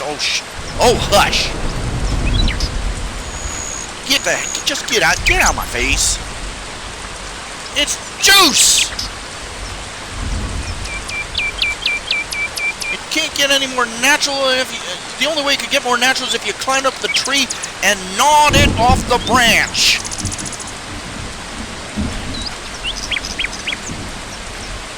What, you think the cellulose disappears? It magically evaporated. Woof. Great, I'll remember that. Next time I start up a blender, I'll throw in a chocolate bar in my fruit smoothie. The chocolate is magically gone.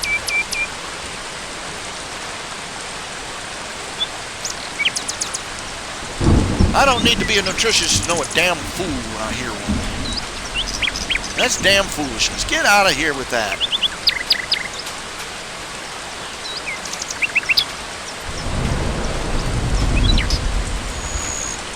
Actually, the reason red meat was red was because it's red. The thing about it being a carcinogen, check yourself before you wreck yourself. These people were convinced that hot water from a shower was a carcinogen. Everything's a carcinogen if it sells you, if it sells whatever you're pushing.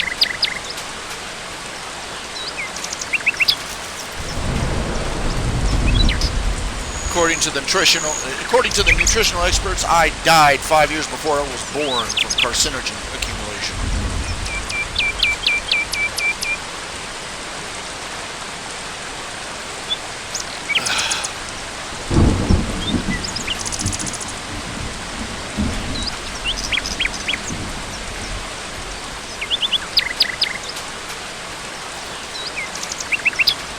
We live in a world where most people can't get enough to eat. Period.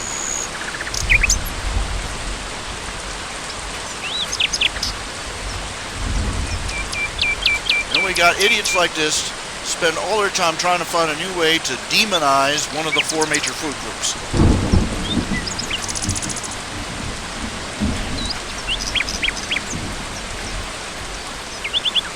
I'm not saying go guzzle a gallon of OJ every 5 minutes. Come on. Too much of anything is bad for you. You didn't need a scholar to tell you that. But they're out there. People are flaked out.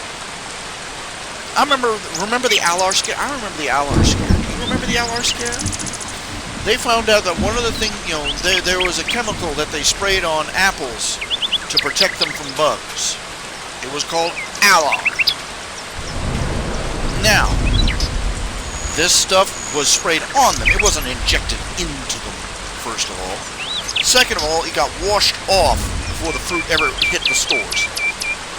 Third, you would have to drink about a gallon of the stuff you would literally have to drink a tanker truck full of orange juice or apple juice to increase your odds of getting cancer from this stuff. But people were freaking out over it. There was one woman who called 911. This woman, she called 911 to get the police to go to her school to stop her little girl from eating her lunch, because she realized that she had put an unwashed apple in the little girl's lunch.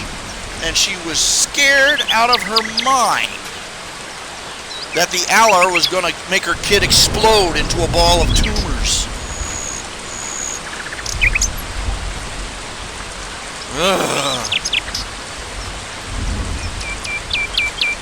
There people in this country are not getting enough fruit or vegetables in their diet.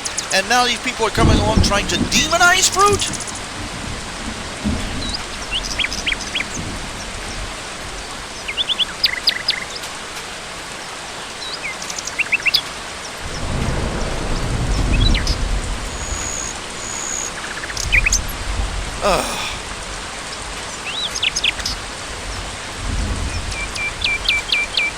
I count myself fortunate when I can get a decent piece of fruit. Yeah, I get an apple, an orange, banana. I wish they'd find a way to keep bananas. They go bad so fast. They go so mushy.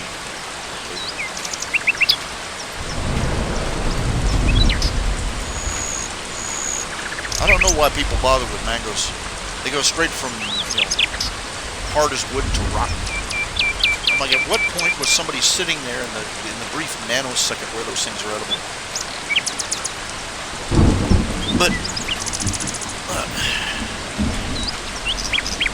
we got people out there that are not getting enough. We got people that are not getting enough meat or animal protein in their diet, and we got idiots telling you to go on a vegan diet.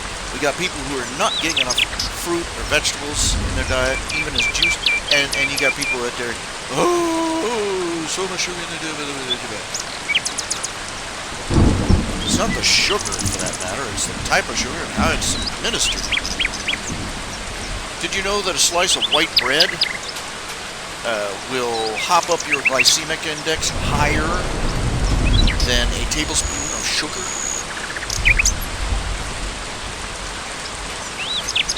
Bread will give you higher blood sugar than sugar will.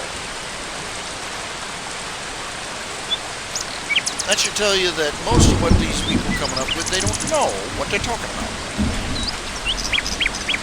They're trying to make a name for themselves at the expense of scientific rigor, and at the expense of the lives of innocent people who are just trying to keep from going hungry.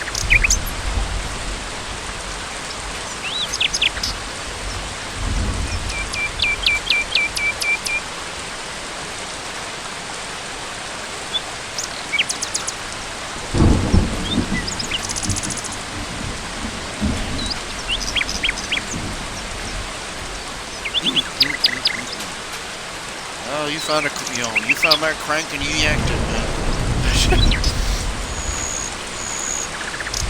Oh.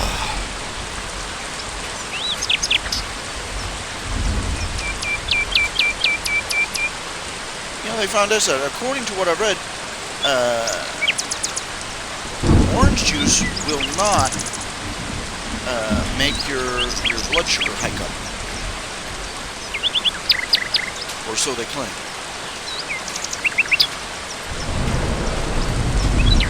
Look it up for yourselves. Do your own research.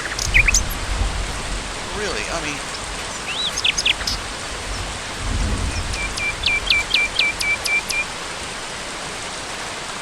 we have to struggle so hard to get even remotely healthy food. and there are these purists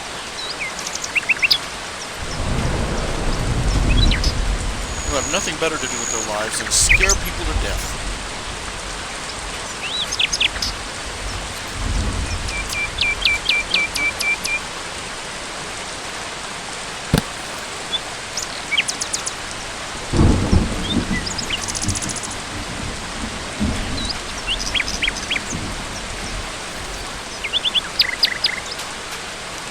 For those of you who just tuned in, this is me plexing out. There is a new nip and tuck up. Just put it up. Yay!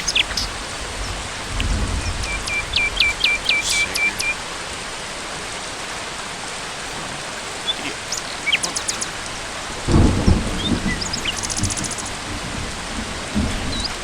Doesn't want to cooperate.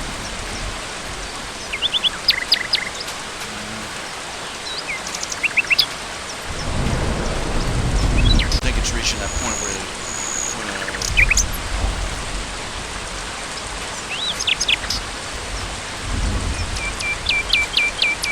come on, computer, giddy up, giddy up, giddy up, giddy up.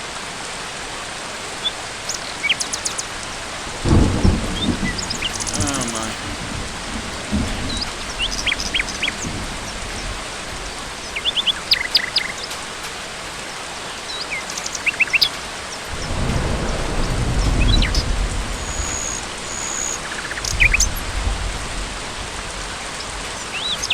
Let's see, we got 3 people in here, okay. It's more than just wanting to, just feel good about themselves. It's about control. It's about power.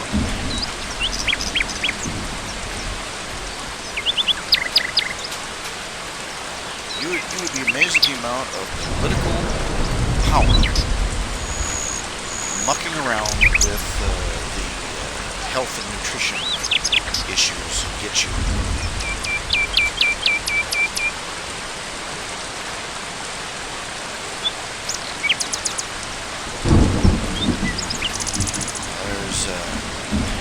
There's a movie online. It's documentary. You can find it on YouTube. You can watch it for free. You can watch portions of it free. You can watch the whole thing. It's called Fat Head. Look it up and watch the whole thing. It gives you a very enlightening picture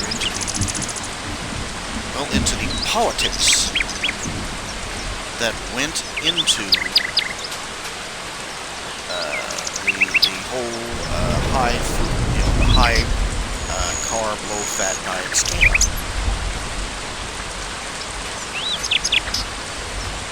Going all the way back to Ansel Keys and coming up forward to today. It's rather unsettling to see.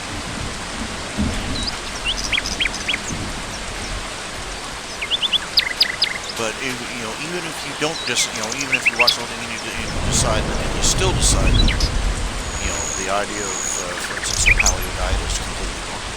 The lesson to come away with this is that you should not trust anybody whose knee-jerk reaction is to demonize an entire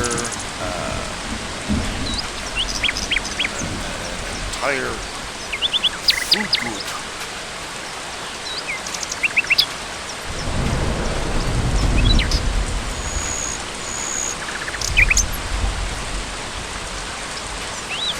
Especially when they were demonizing something else entirely not all that long ago.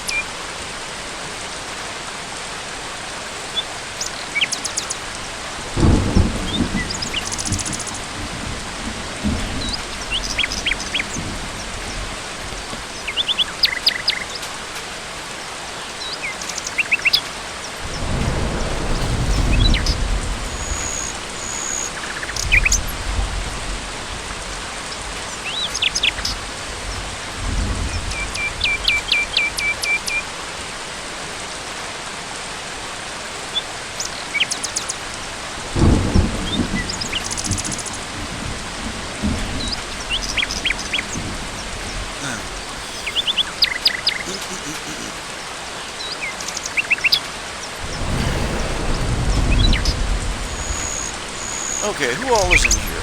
I'm in here, Chad's here. Who else is here? Whoever you are, please speak up so we know who you are. We don't want to talk to you. We know you're watching. The channel says 3 people. We counted 1 and 2. We're waiting for you to speak.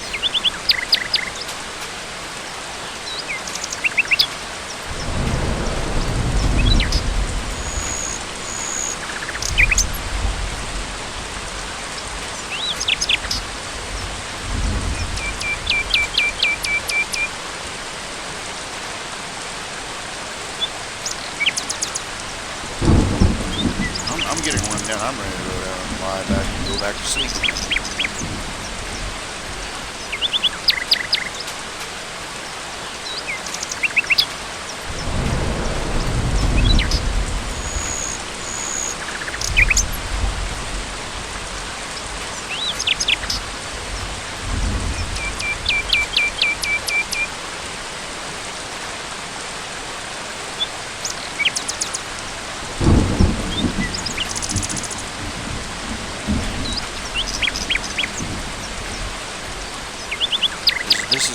This is probably going to be my life now, as it is, because of my lymphedema. I have to lie. I'm supposed to lie down every few hours and prop my legs up. And now apparently my sleep cycle is so screwed up, I'm just going to have to nap every couple hours.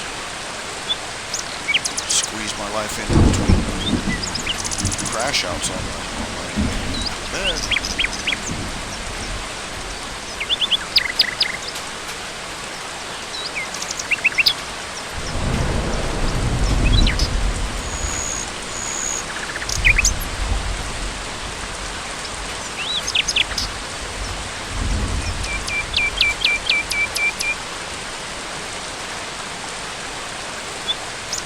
Those who are wondering, I'm also trying to scratch out the next chapter of Ladybird. Whoever fixed the TV tropes page for Ladybird, thank you very much. Very nice. Thank you very much.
Oh, by the way, you've got some horrible disease that, like eats at your brain and makes you narcoleptic.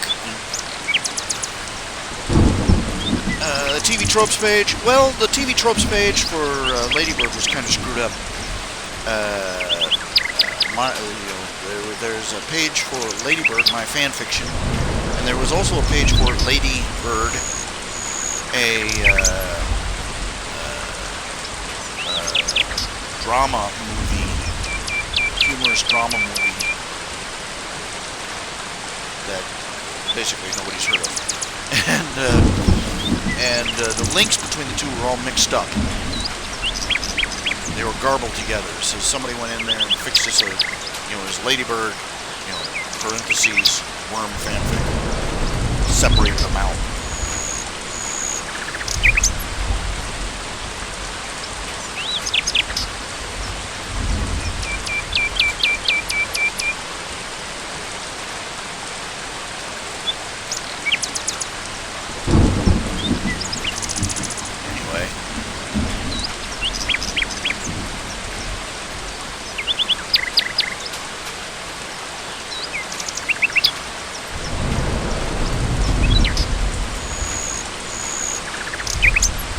trying to decide what the next phase is going to be with the Warcrafter.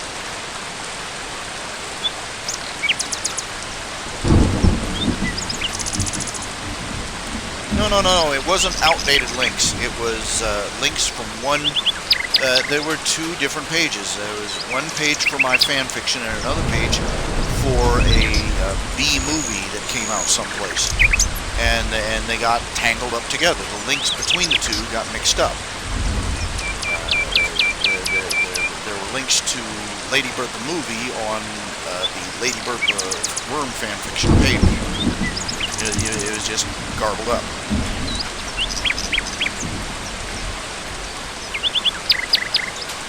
Anyway,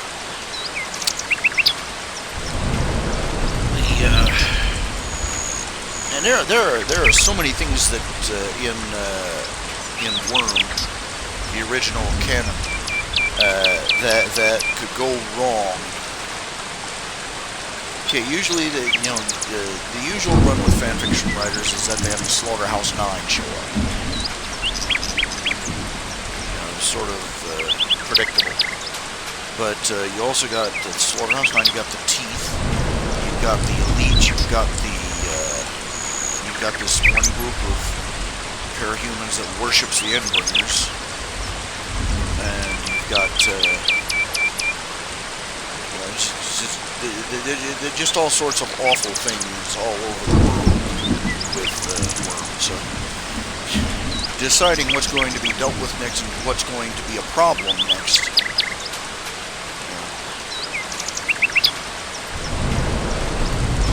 One of the key issues writing the story.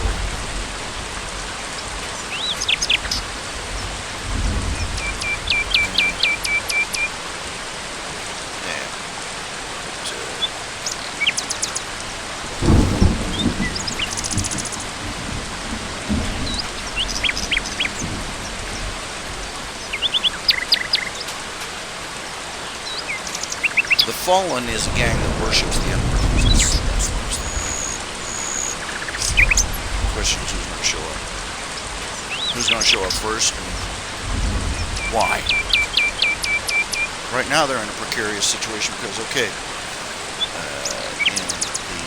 the coil has been removed from the picture.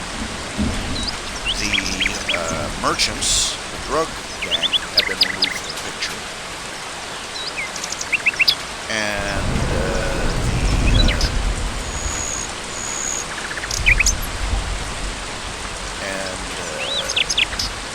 the Asian bad boys, the ABB, their leader Lung has been beaten and captured.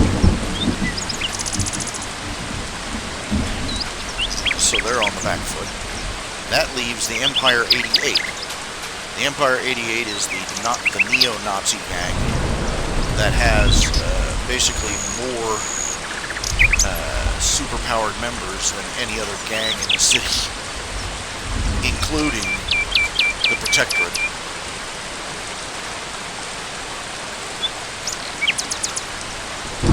So who's going to make their move? Who's going to make the first move? Usually the fanfiction has it that one of Lung's lieutenants, Bakuda, she's a tinker, she's a lunatic, she's a psychopath, she's a sociopath, and her specialty is building bombs. And she basically rips Brockton Bay a new one.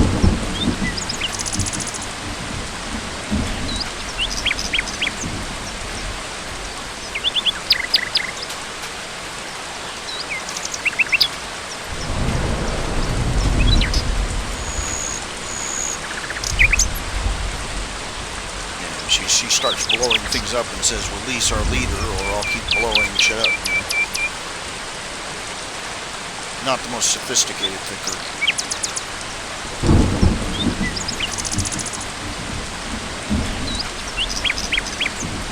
But I really would like to mix things up, do things differently. So I gotta stew over that.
I know one thing for sure is that Skinwalker is not going to be particularly merciful with Bakuda. There are several stories where the protagonists have captured Bakuda, recruited her, made her, exploited her ability to make bombs. There's one in particular called Guards. No, Security. Look it up, Security with an exclamation point. It's a fan fiction about a guy who arrives in Rockton Bay. He has all the he has all the memory of the Worm fan fiction, but he has no powers. He's just he's basically a middle-aged security guard working at Winslow, Winslow High, and he's got to try and save the world just with what he knows. And he succeeds.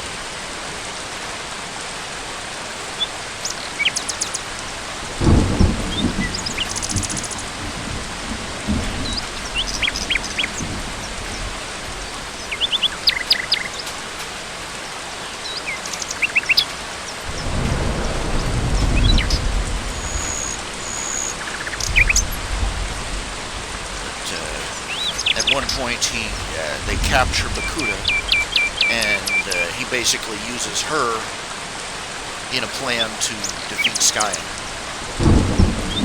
And I thought that over, and I thought, no, that's not what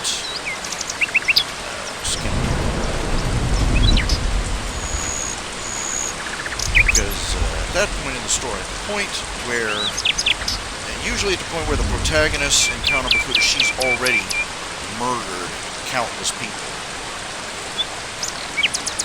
by, among other things, planting bombs in their skulls and using them as suicide bombers.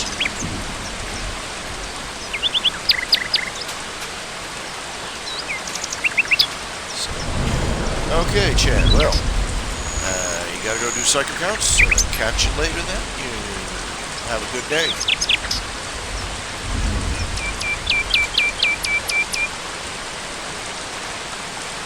The thing about Skinwalkers is that my protagonist, Skinwalker, aka Adrian, he believes in second chances, but there's a cutoff point. And people like Bakuda are light years beyond it.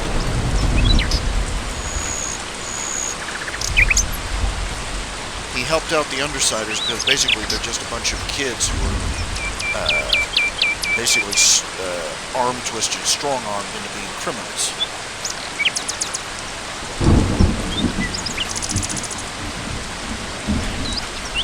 But he's not going to, extend the charitable hand out to somebody who uses women and children as suicide bombers.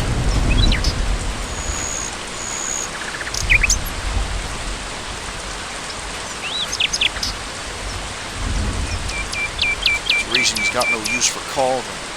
For all their resources and all their power, he's no use for them, because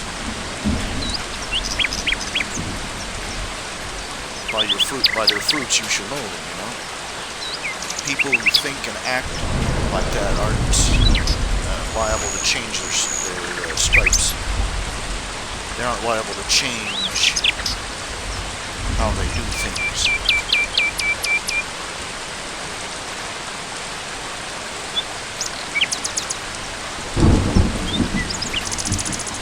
Even if Cauldron did succeed in saving the world, they'd only be saving it for themselves, setting themselves up as rulers of a petty little fiefdom.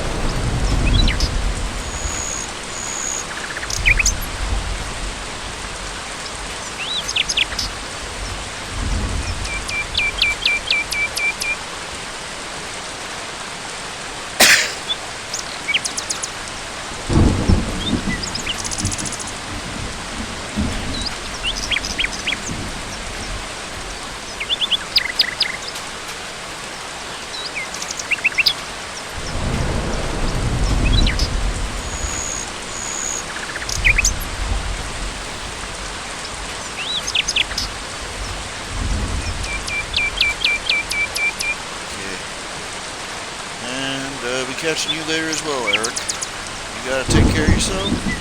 And, okay, it has been about 3 hours. And I think it's about time for me to wrap it up. I'm getting very tired, and I'm starting to get a splitting headache. So, I think it's a good time to call it night, or day, or morning, whatever. I'm not sweating the details. Thank you all for tuning in. If you get a notion to, to help out, there's a PayPal button on my website, www.RHJunior.com. Just throw a few bucks in there, go a long way helping out. For now, I'm going to call it quits. Catch y'all on the other side.